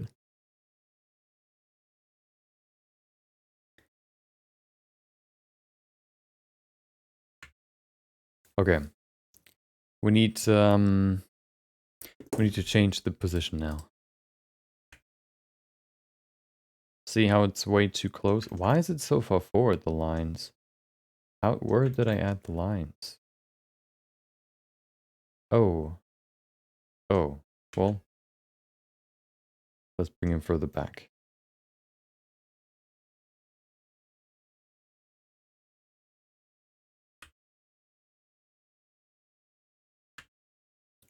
There you go, that should be good enough. Head looks okay, maybe a little bit further forward. So that when we look at this from the actual point of view, okay, maybe a little bit more.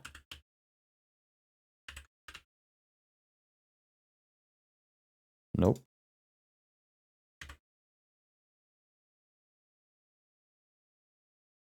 It's hard to see.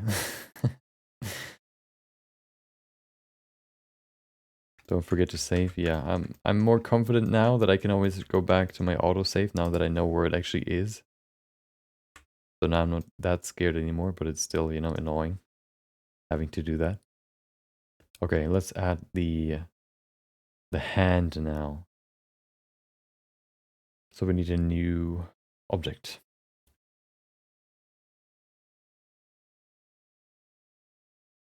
Grease pencil. Let's put it over there. Oh, drawing a hand. Oh no. Let's see if I can do it.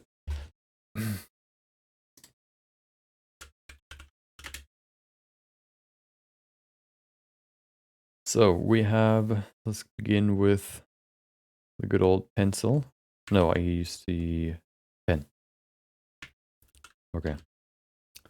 So, let me grab my mirror. Welcome back, the Rich Amaranth. Hope you enjoyed your Wednesday. It's Wednesday, not Tuesday. Okay. Welcome. Hope you had a great day. So I want to make it a hand because he's supposed to, or she's supposed to grab you, which would be somewhere over there. It would be, we have a shape that looks like, oh, it needs to be quite big, but I can also scale it up at the end. Oh, that's the end of the world. Wait, where am I drawing on? I'm drawing in the wrong spot. That's better. Okay. It also needs to be view plane. There you go.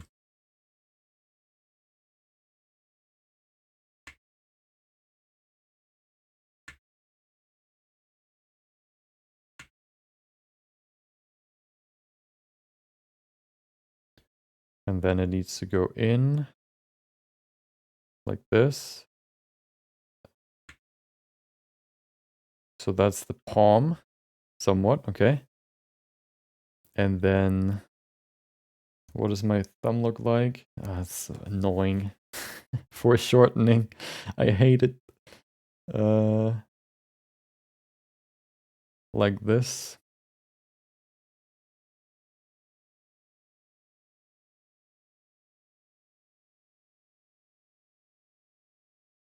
Oh no, I don't know what I'm drawing.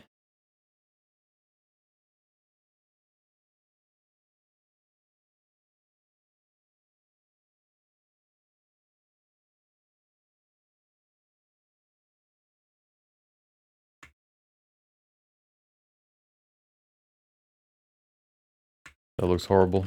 Let's try again. The cube would be, hold on, let me hide the body in this. Where is Suzanne? There it is. Okay. Hmm. Making an NFT? No, this is not an NFT. This is just a piece of work, okay? Let's see.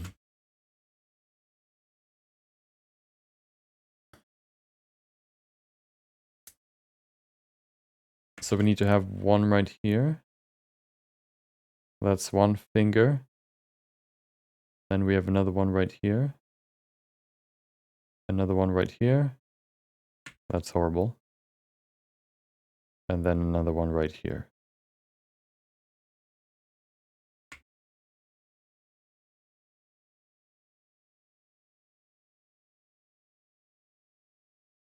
I kind of hate the way that I'm scribbling because I add so many lines that are unnecessary. Okay.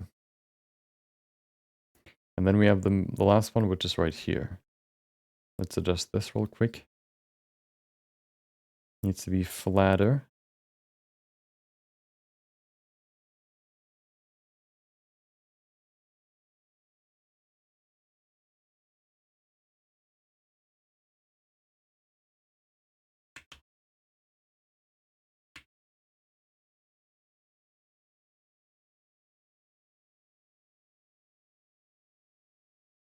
Okay.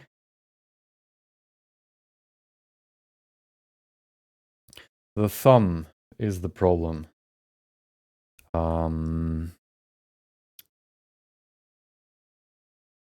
It should be somewhat like, oh, like this.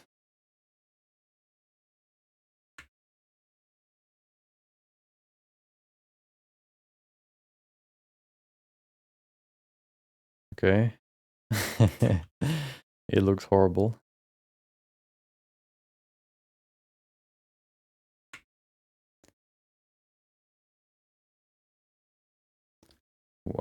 You know, wait, let me go to scope mode, adjust it here.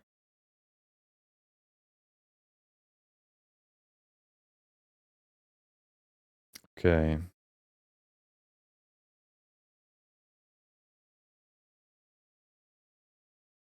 This thumb just looks horrible.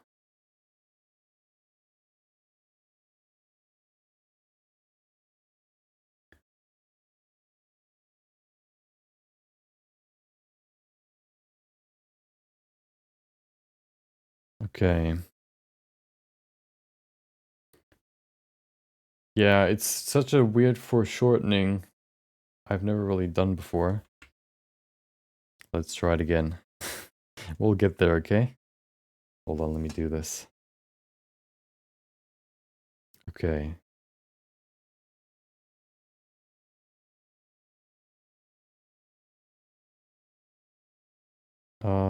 I'm using my own hand as reference right now.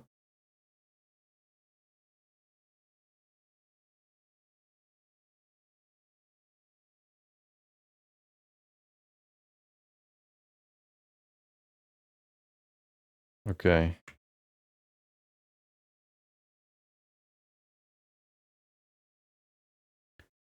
Yeah, that looks horrible.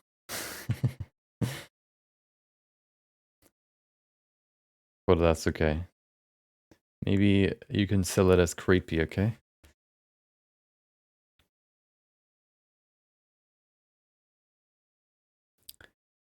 Do we need more? I don't actually think so. We need shading though.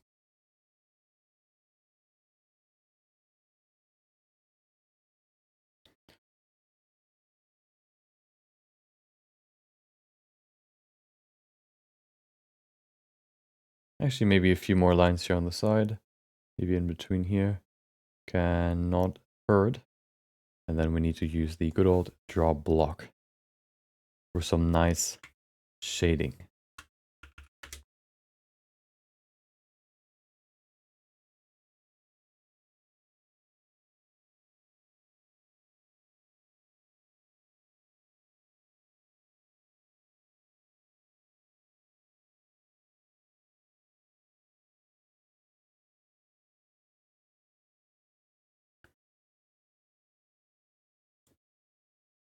Okay. Looking better now. I think shading helps with the perspective. Just drawing it is kind of hard, you know?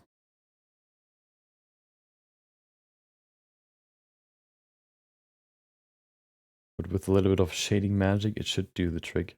Good enough, okay? And then I need one more, which is white.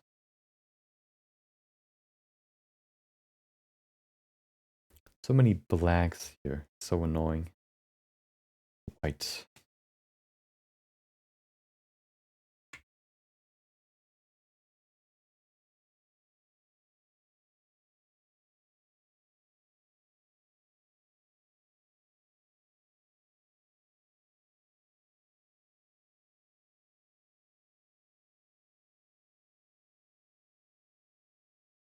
Okay.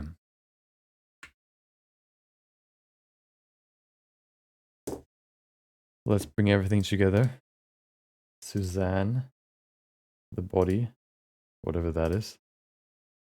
It's a little bit too small now. Look at that. Look how scary that is. Ooh. Okay.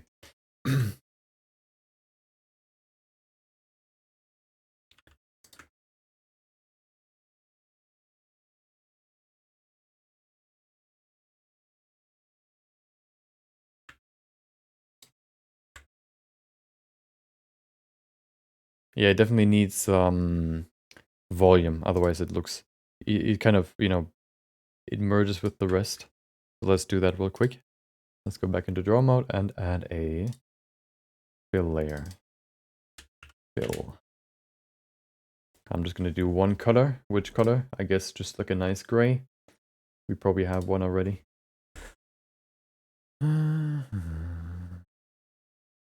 Color, maybe. Use this piece here and then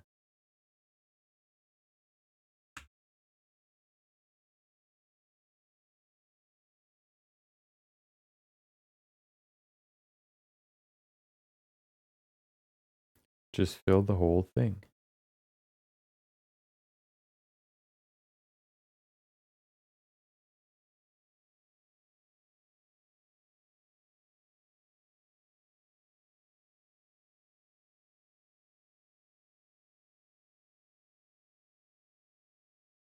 Perfect. If we bring back everything, is that where it pokes through the wall? No. Why is there this weird... Oh. Wait, what? Oh. That's why. Oh my god. Let's do it again then. I need to draw on the same plane as the hand. There you go. Let's do it again. This is one crazy monkey. Yes. It's a horror monkey.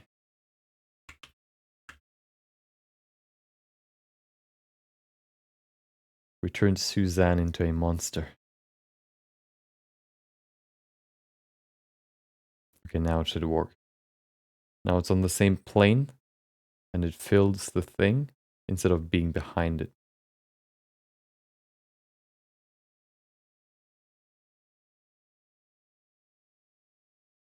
Perfect. There you go. Nope. Wait. Oh, yeah, I guess the plane is a little bit different. That's annoying. Can we make it local? I don't know. We can't because it wasn't rotated after all. Well, I guess that's okay. Let's just keep it there. Let's see what it looks like. Yeah, it's okay.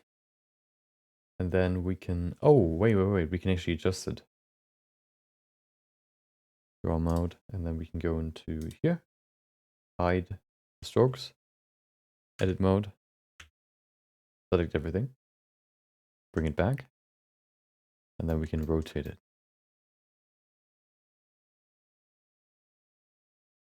Sorry to match it perfectly, of course, but at least we can do it a little bit.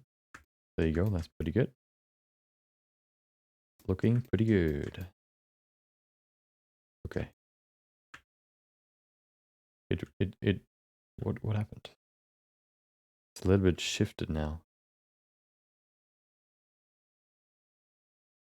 Now I'm messing it up.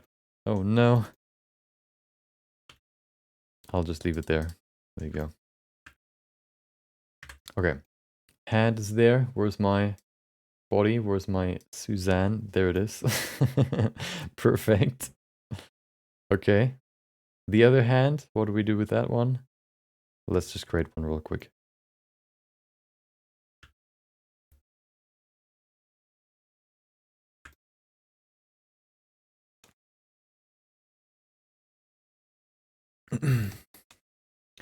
So let's see, how do we do this? I guess I don't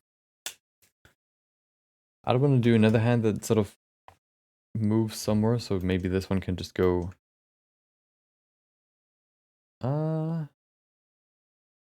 It could be hidden behind clouds, maybe. That could be something that we could do. That could work. I'll just leave it like that for now. Welcome, James. Hope you enjoyed your Wednesday. Hope you had a great day. Maybe even the best day. Best of the days.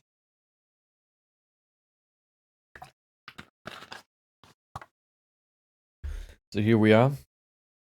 Being attacked by this Eldritch beast. we go to the side here, go to the door, through the door into the next part, which is the woods. So let's create the woods now.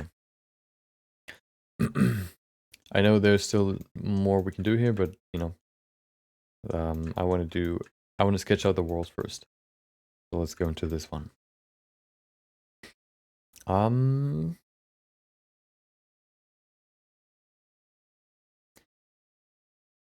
How do we want to do this?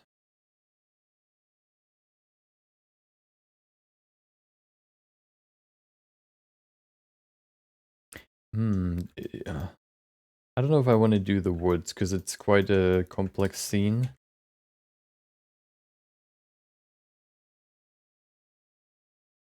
I like the Eskimo fishing as well, but that's another water scene. Maybe it could... I want to have something else. Rainy bus stop could work as well, although we have another water-based scene. Clouds. That could be cool. I don't know how I would draw... Oh, actually, drawing clouds wouldn't actually be too hard, because you could just use the transparent strokes.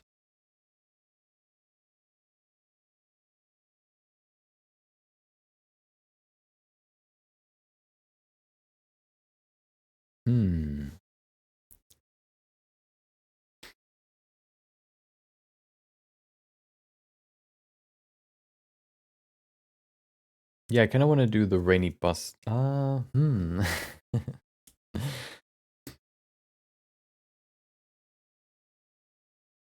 I want to do the rainy bus stop?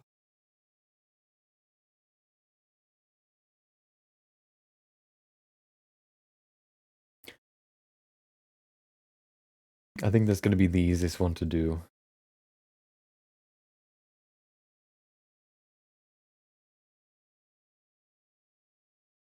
The other ones are kind of very vast, which means, yeah.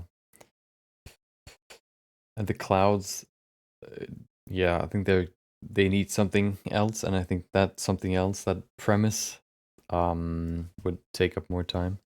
So I think we're going to do with the rainy bus stop. Would make a nice music background. Yeah. Well, this will not be a music background. Yeah, like the lo-fi videos.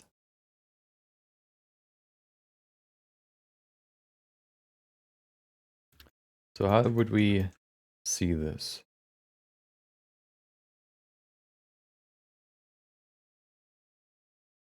I guess it would just be a street. Let's make a street real quick. Wait, do we have it in there? We don't. Do we? We do. Down there. Okay. Make a new plane. Pull it up. Wait. Okay, now we can. Plane. Zip. I want to make the street first.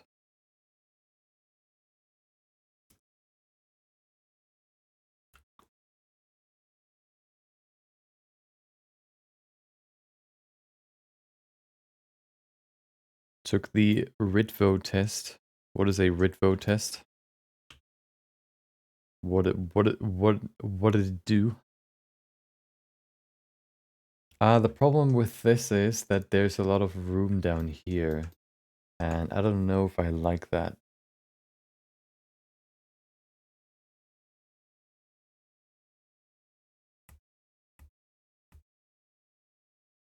Let's see, what is a... Let me Google it. What is it? Ritvo test?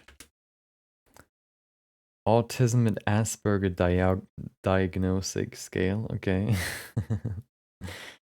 RAADSR, embrace autism.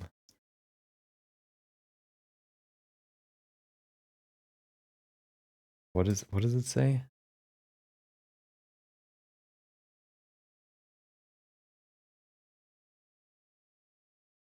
Uh-huh.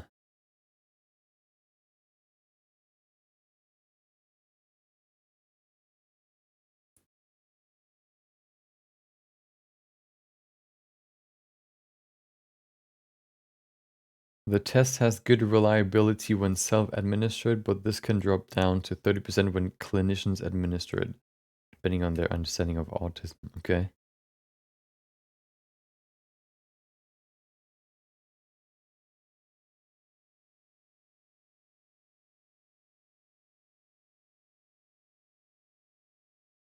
Scoring range 1 to 240. Threshold score 65 and higher. 65 plus, you are likely autistic. No neurotypical scored above 64 in the research. Bigger than 65, you're likely not autistic. Wait, what? Smaller. Oh, okay.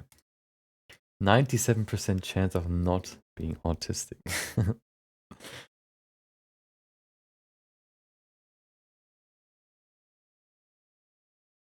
Okay.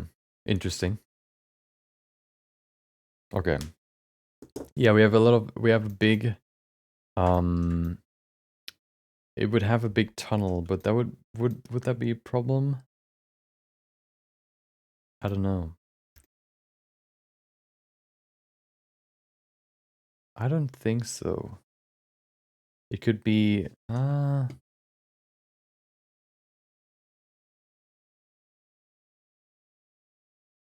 140 is kind of high. Yeah, I mean 140 seems kind of high. But online tests are always kind of, iffy. I did multiple IQ tests and, they can vary quite a lot.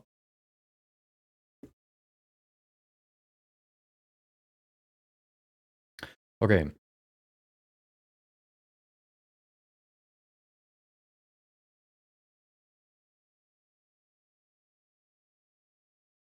How do I want to do this?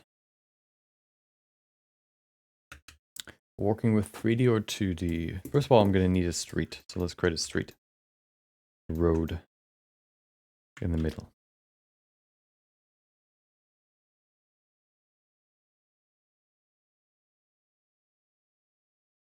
Perfect. Flawless street.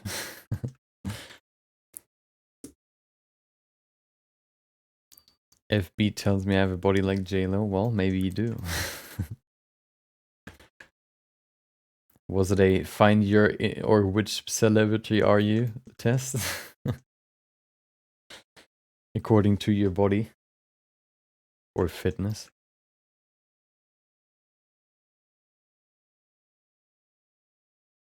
Okay.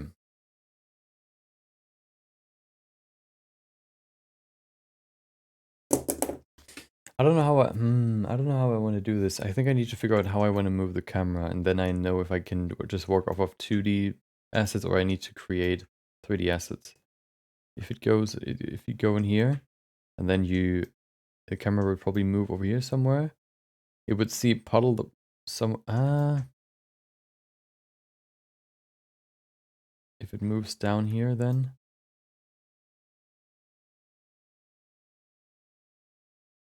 And then it goes down and it sees this. Maybe it zooms out a little bit, and then it's in the beginning again. I guess that makes sense. Okay. So which means if we have not only this angle here, although this angle could work in 2D, it would be kind of complex though.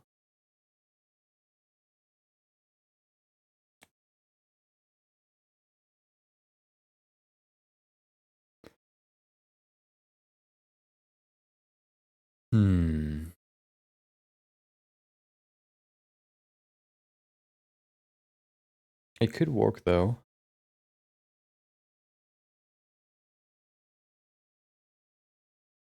Let's begin with, you know what? No. Oh, yeah. It's actually simpler than I thought.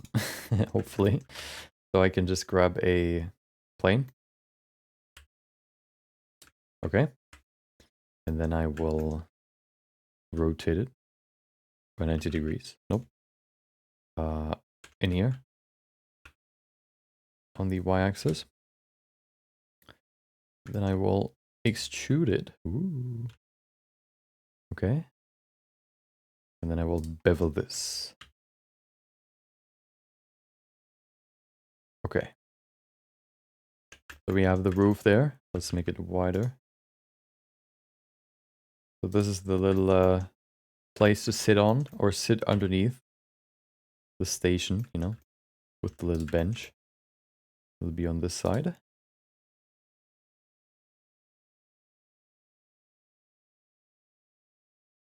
that too big or too small, actually? I think it's too small. Maybe the road is too wide.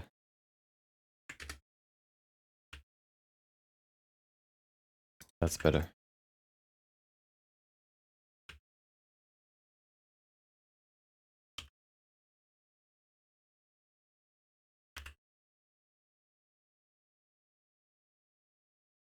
Okay.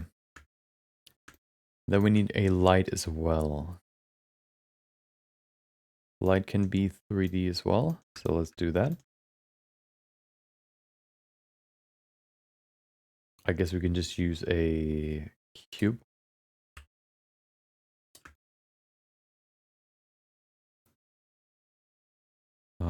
Move it up by 1. Perfect.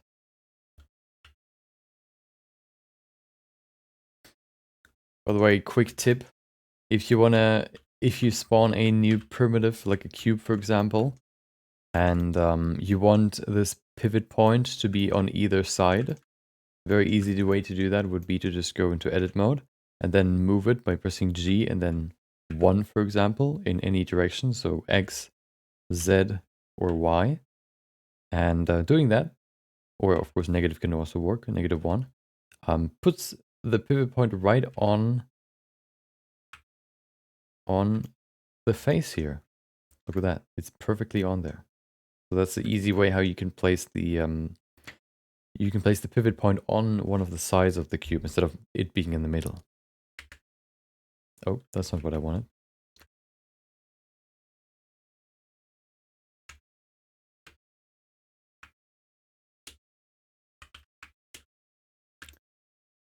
So now I can grab this, make it longer.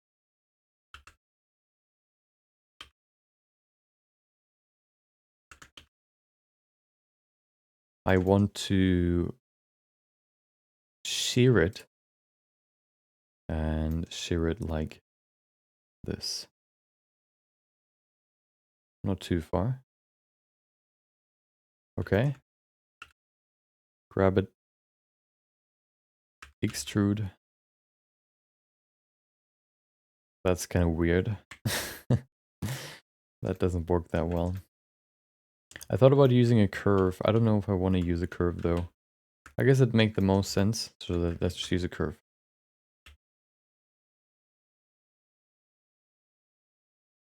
Path. Give it some thickness. Where's my geometry? There it is.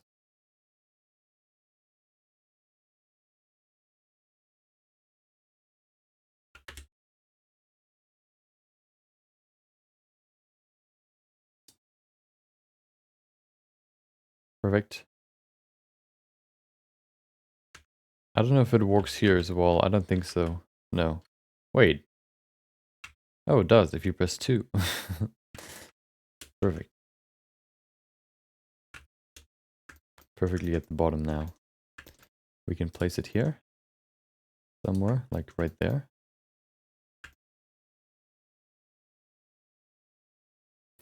Or maybe there shouldn't be a station or something to sit underneath. I think it would be cooler if the person would have a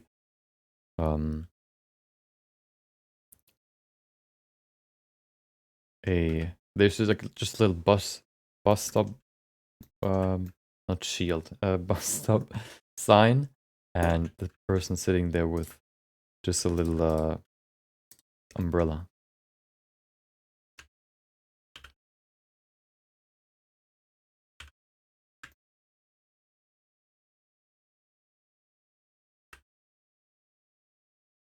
What is that? Oh.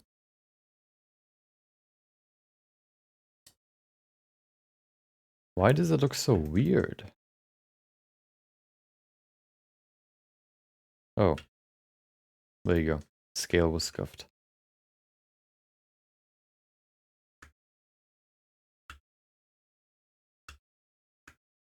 Okay, and then I want to add a cube here. Make it nice and subdivided. Make it wider. Move it over here. Smaller.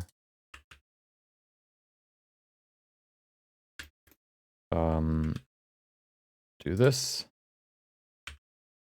Do that. There you go, we have a little lantern.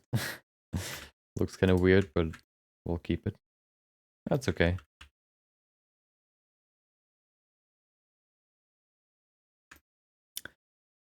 And then we have the sign. I think I can just draw the sign, and then we have the person. The person can be 2D as well. Okay. Everything could probably be 2D, but never mind. Let's just keep this here now. Now that we already have it. Okay. So, do we need anything else? No, it's a pretty dark scene, so we don't really need much more. Put this roughly in the middle. Perfect. Maybe even slightly rotated. No, that's weird. I don't think street lights point sideways. Or angled.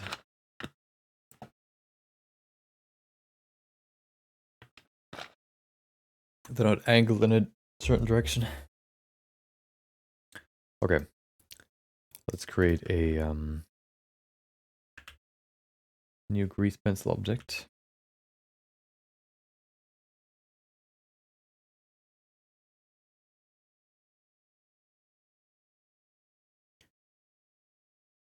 Go. And do I need to move it? Do I need to move it? I don't think so. First thing what I want to do is I want to create the little shine here. The you know, lamp light. Let me place my 3D object there. Then we can go into draw mode and we can say we want to go to the 3D cursor in side. And then we can draw a nice little shine there. Let's call it lamp light stroke.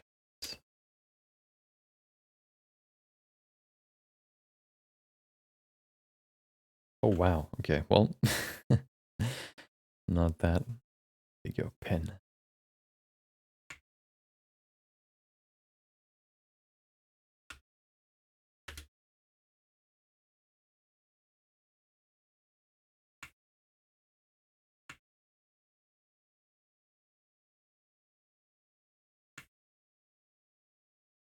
Can I please draw a somewhat straight line, please? There you go. It looks super scuffed, but we can just go to scope mode and fix it.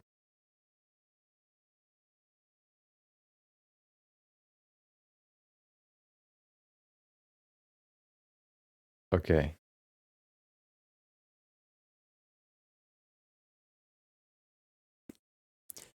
Let's actually give it a color right away.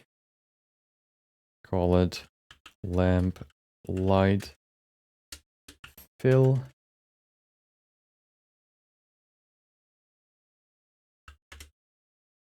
And just fill it.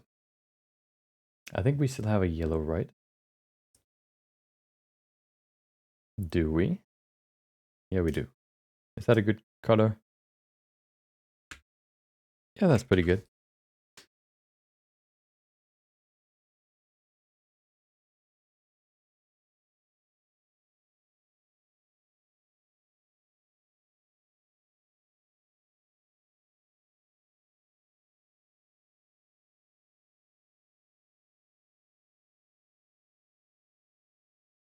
It'll be kind of scuffed, but it's just a sketch. Okay, there you go.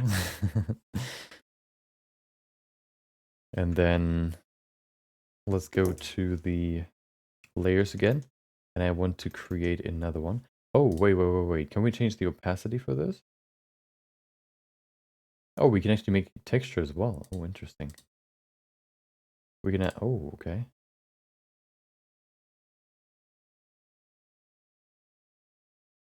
I don't, can we change the, no, we can't change the opacity. Maybe here? Display? No. Oh, there it is. Perfect. I think 50% should be good. It could... Oh. Actually, no, it can be 100. The person can stand in front of it and it still looks like he's, you know, the light is shining on him. So that's good. Let's go to the lamp and add some lamp details. Although everything's going to be pretty dark, so maybe we don't need more. But what I want to add now is the sign. So we need a new object.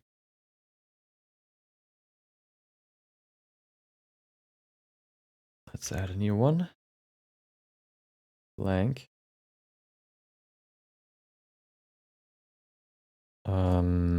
Sign strokes. What does a bus stop sign look like?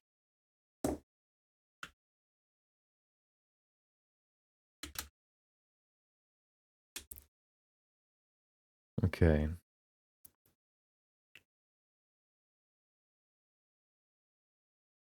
I'll use the blue one. That's a good contrast between the yellow light and the blue sign. Yeah, okay. Let's see if I can actually draw it.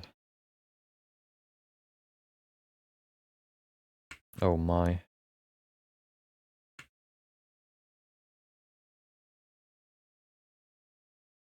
Horrible. Just horrible. Okay. Oh well.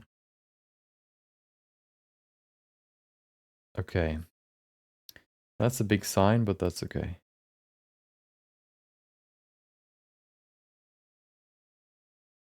There you go.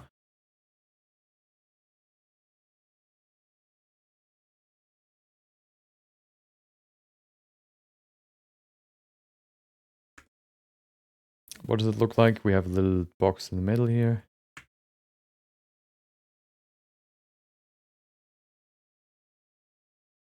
With a little bus on it.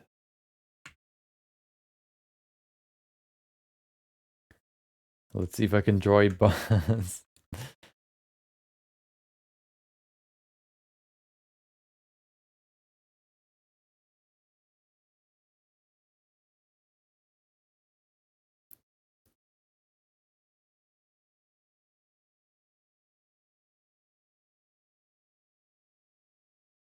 Perfect. A perfect face. There you go. Wait, let me get rid of this.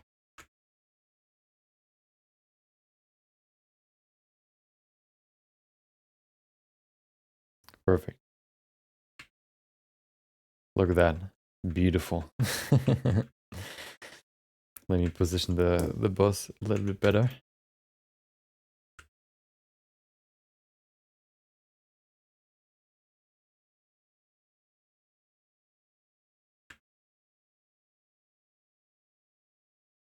Okay.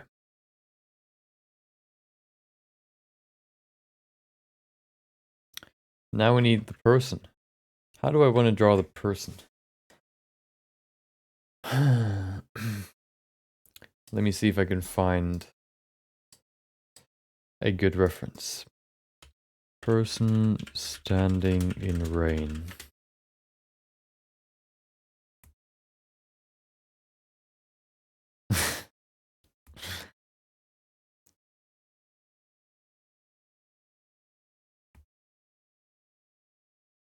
Okay. I have one.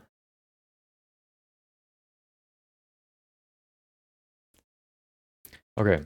Let's make another you know, object. This one will be a little bit further in the front, so let's place the 3D object more over there. Right there.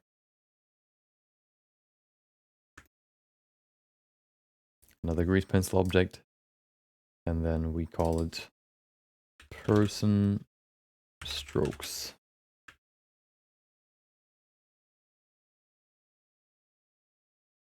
Okay, let's see. So First of all, how tall would that be? Probably like from here to here, maybe? That looks good. So the torso, the hip would be somewhere over here.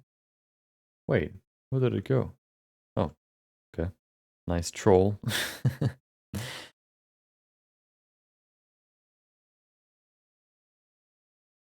Only that short, I guess. Okay.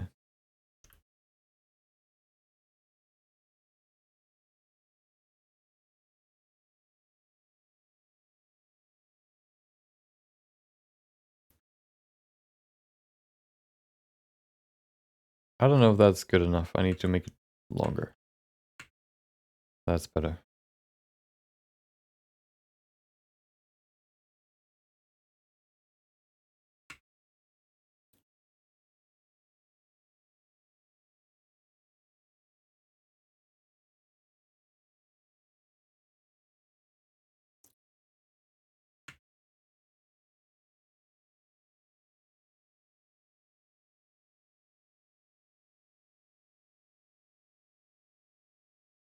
Okay.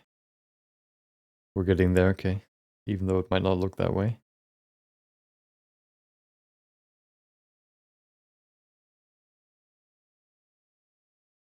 Those are some wide hips.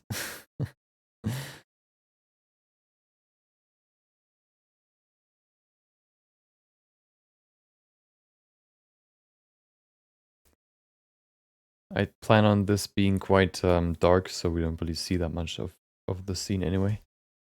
I think we need more songs. Hold on. Perfect.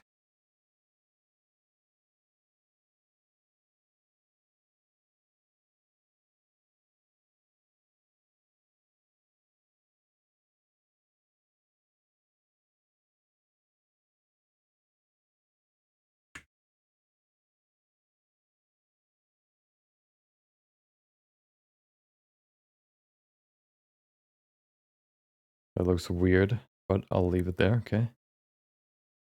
Well, look at that. Okay.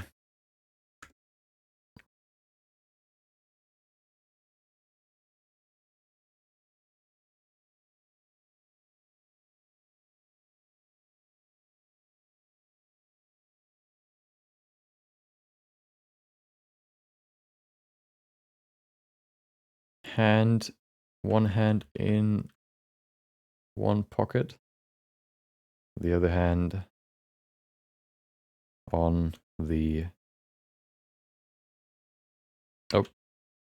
on the what is it? Umbrella. Okay, there you go. Neakness achieved. What's neakness? I don't know what that is, but welcome Macron Munch. Yeah, basically, well, yeah. If you want to, um, yeah, considering time is the fourth dimension, all um, all animations are 4D, but it just, it sounds cool.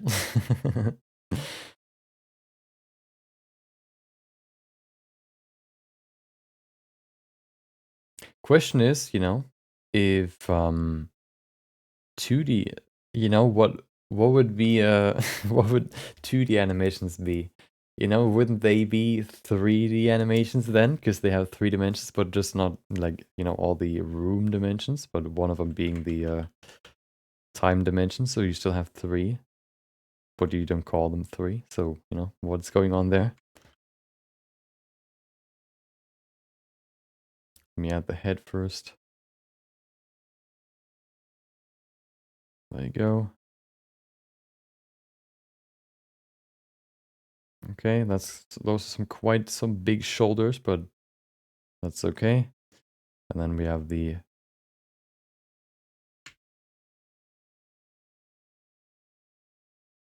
umbrella.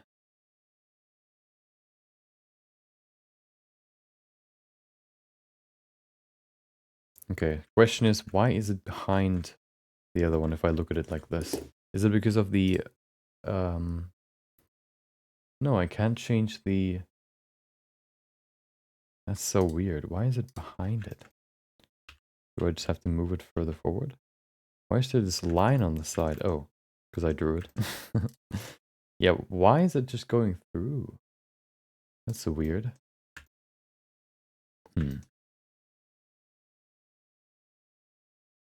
Yeah, I don't know. I guess we just avoid 5D animation. Exactly.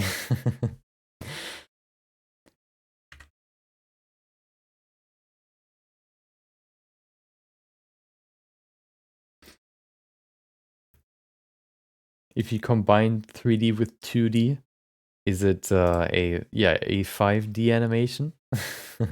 Or no, is a 6D animation?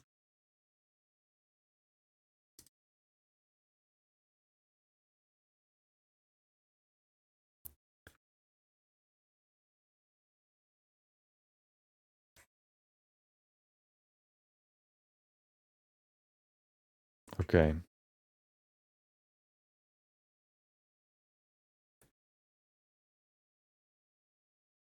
Now we need some puddles and also some detail on the floor. So we need one more object here. Grease pencil. There you go. Set it to surface. There you go.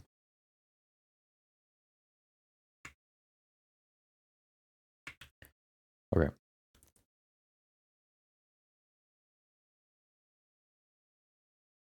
The perfect straight line. Perfectly not on the surface because we need to change the radius once more. What was it again? 001? No.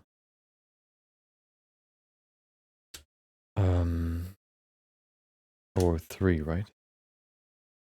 Yeah. It's not animated yet, unfortunately. So basically, I'm sketching out the scenes right now. So we have different scenes. It's like a looping animation, which means that we have the it's not just like, it's basically like the camera moving through different worlds, and you know, we've built the worlds yesterday and today, so which means that I'm gonna spend the next 2 days refining, you know, the environments, which look kind of rough right now, adding some color, and then going into the animation afterwards. We go through here, and then we go to the last one, and this one leads back to the first one. Da, da, da. And then here's where the loop begins once more. Or ends, I guess. Or ends and begins.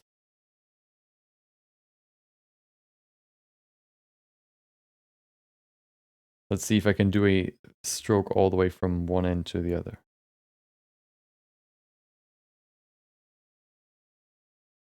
You know, it doesn't look too bad. It's not too bad. Look at that. It's kind of scuffed. Question is, why is it so far away again? Do we have to go even closer? So how about now? Yeah, that's okay. Okay. Let's try it again. Can I be this lucky one another time? Let's see.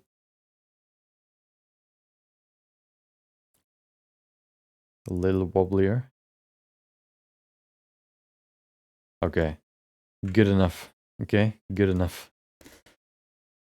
I need to do a few more of these because of the different bricks here. Or the floor itself. So we can do this here.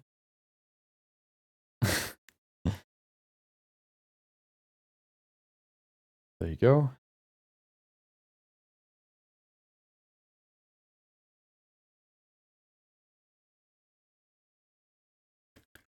Do the same on the other side.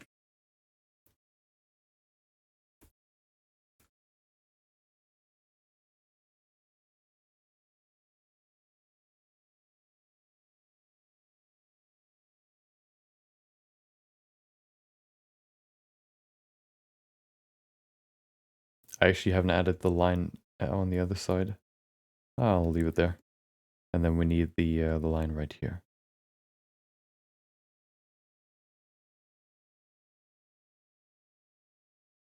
Okay, kind of line up the same streaks here so that it's parallel. Nice and symmetrical. Very important. Not really, but it looks cool. And then once we have all the sketches, we can go into refinement. And afterwards we can animate it. So there's quite... oh, well, this line is kind of a... what is it? What are you doing there? Hold on. There's still some stuff ahead of us, but all we can do is continue. Move on. That's better.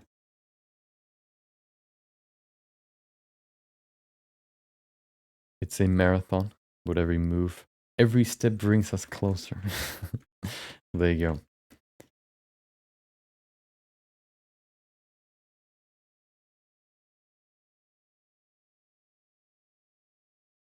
So we have some puddles here as well, of course, because it's raining.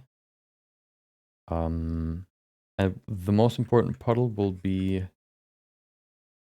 where should it be?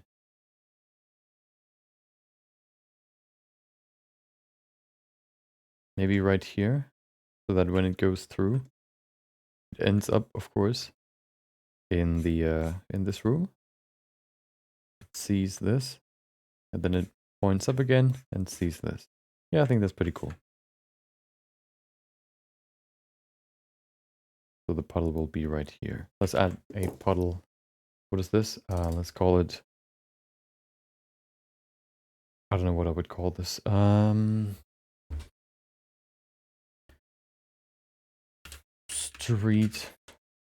Streaks. Let's make another one for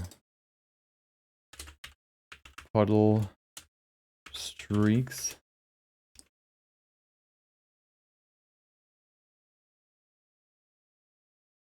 And then draw the puddles. Maybe that's a weird one. That's a weird one. I want to make it somewhat circular. I guess that works. Maybe a few smaller ones here, just to kind of, you know, vary it.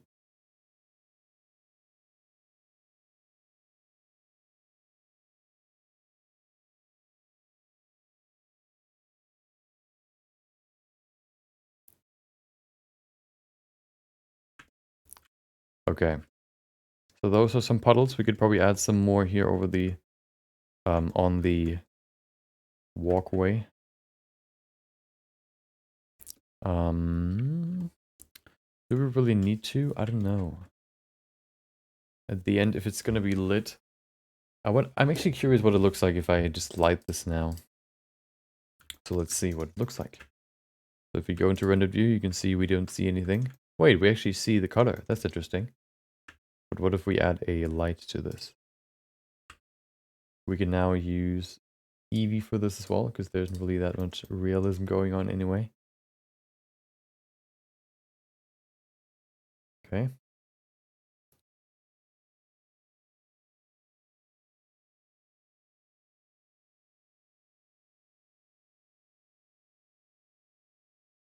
Make sure everything is set correctly. 256. High bit depth. And then increase the strength.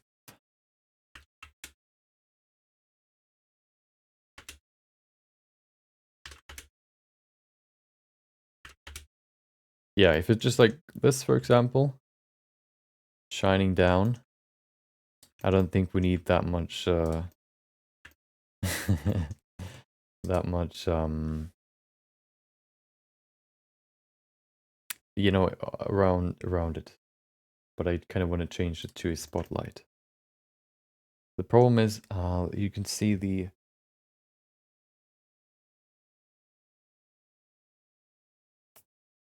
Maybe we don't need this glow effect, actually. What does it look like without it? Where's my light? There it is. So you can see, I mean, you don't really see the person because it's shining at it from above. You have to hit the back of it as well. What if we fill it? What does it look like then?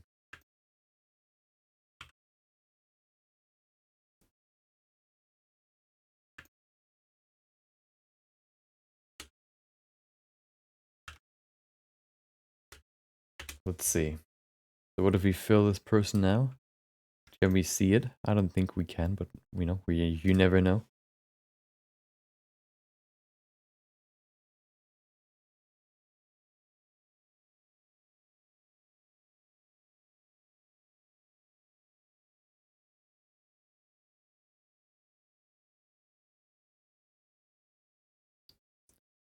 Okay, include even the umbrella. Doing it kind of sloppy just to kind of see what it looks like. The feet still look kind of weird, but you know, we can still adjust it later. There you go. Let's see. Oh, well, that's not what I wanted. Oh no. Let's try it again. Okay, so we have to go in here, select this cursor to object. There you go. The plane was somewhere else. So put it on the surface. We need to set it to 3D cursor and then side. Yeah, okay. Let's do it once more. Did that mistake before.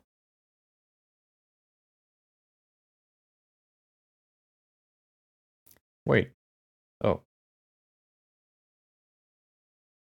Can't really fill it if you don't have a color. Okay, once more.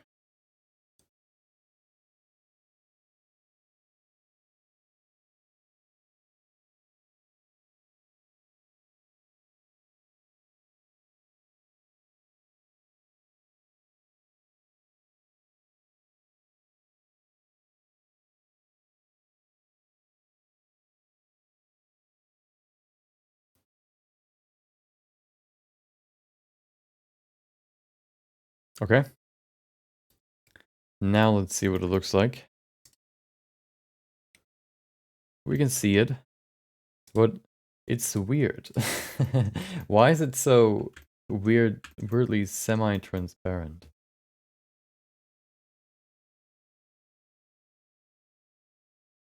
Oh, hold on. Couldn't scene lights if you hide them? No, that won't work. Scene world? Oh. Well, that's not really rendered view anymore, right? Well, it is. Like this. Yeah, so we don't even need lighting. Oh. So we can create our own lighting. Hell yeah. Perfect. So we don't even need to use any lights. We can just create our own, I guess. Okay. Yeah, I guess I'll just do it that way. I'll figure it out.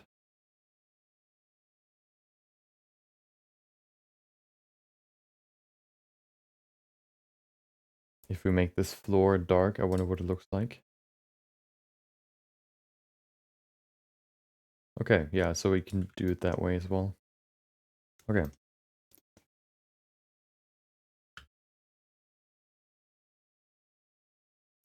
So now we have this one. Oh, let's add a cut right here for the last piece.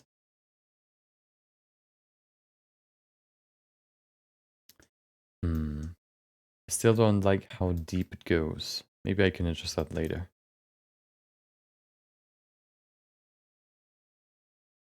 Yeah. First of all, let's add a probably cube again. We need nothing. We need cuts in here so we can adjust it to the shape that we need.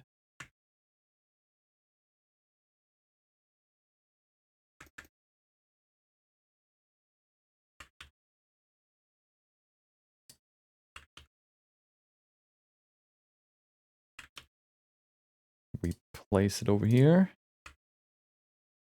Roughly first.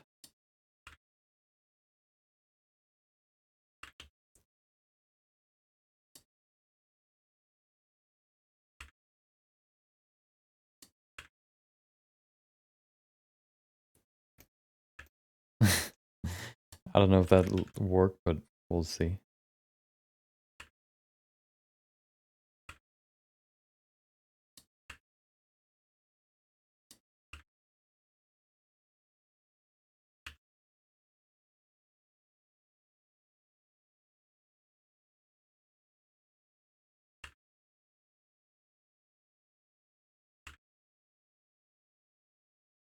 Okay. And then we need to make it way, way longer. Okay. There you go. On to the Boolean. Not only for this bit.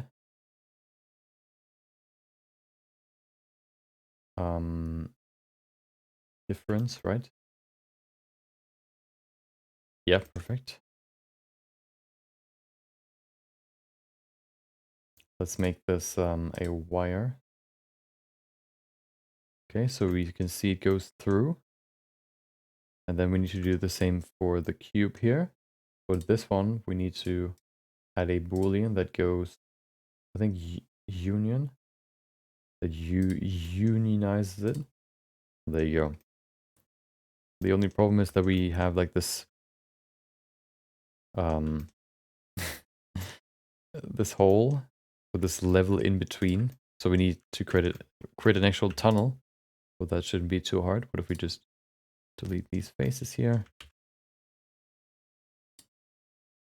And then we can we?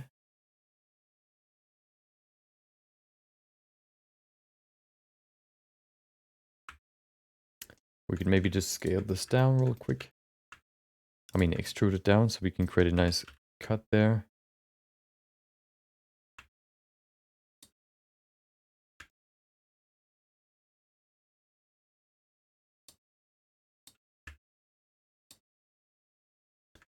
Okay.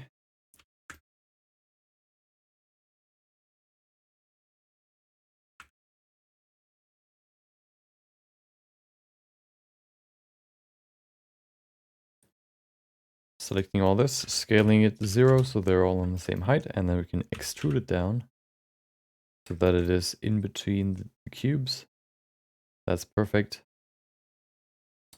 And then we need to, if only I could see. Oh, it's actually solid right away. Is it? No, it's not. We need to merge this still. These faces can go. Gone. There you go. Merge. And then we can look at the end result. Wait, that's not right. Is it?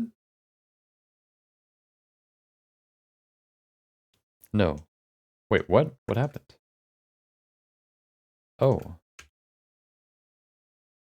I removed this edge as well.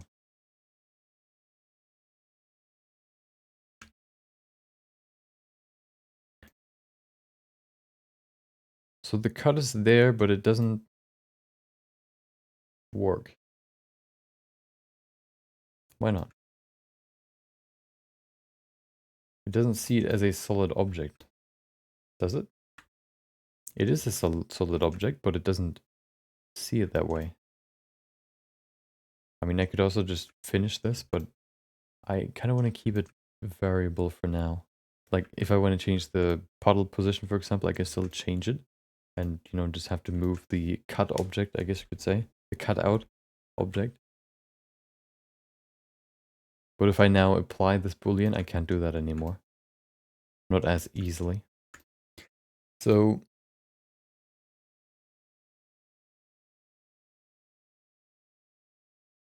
I wonder why it doesn't... Ah, well, I guess we just switch it to fast and that works. Perfect. There you go. Let's go through everything. That's quite a tunnel, but that's okay. Okay, so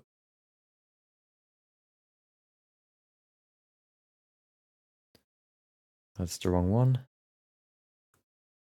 Walk. There you go. So we go from here. The camera looks like this. Goes sideways through the door.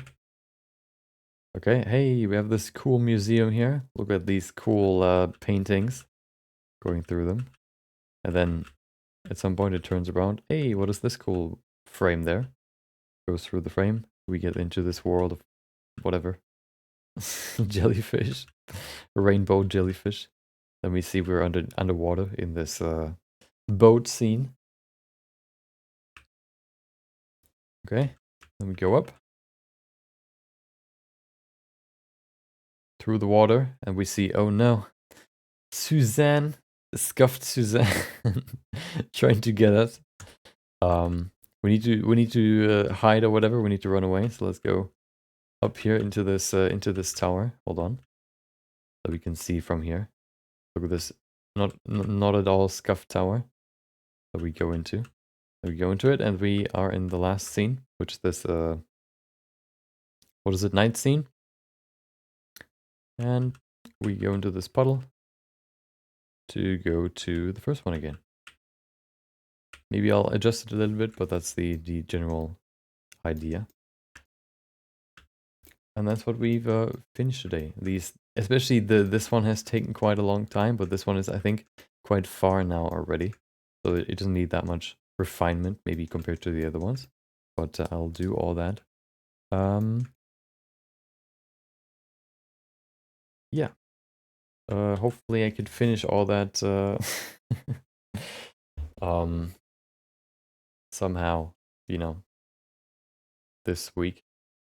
Hopefully. Yeah, well, yeah, yeah, for Friday hopefully, but we'll see, Hey, it's me in the morning saying get out. What do you mean? Is it morning for you now?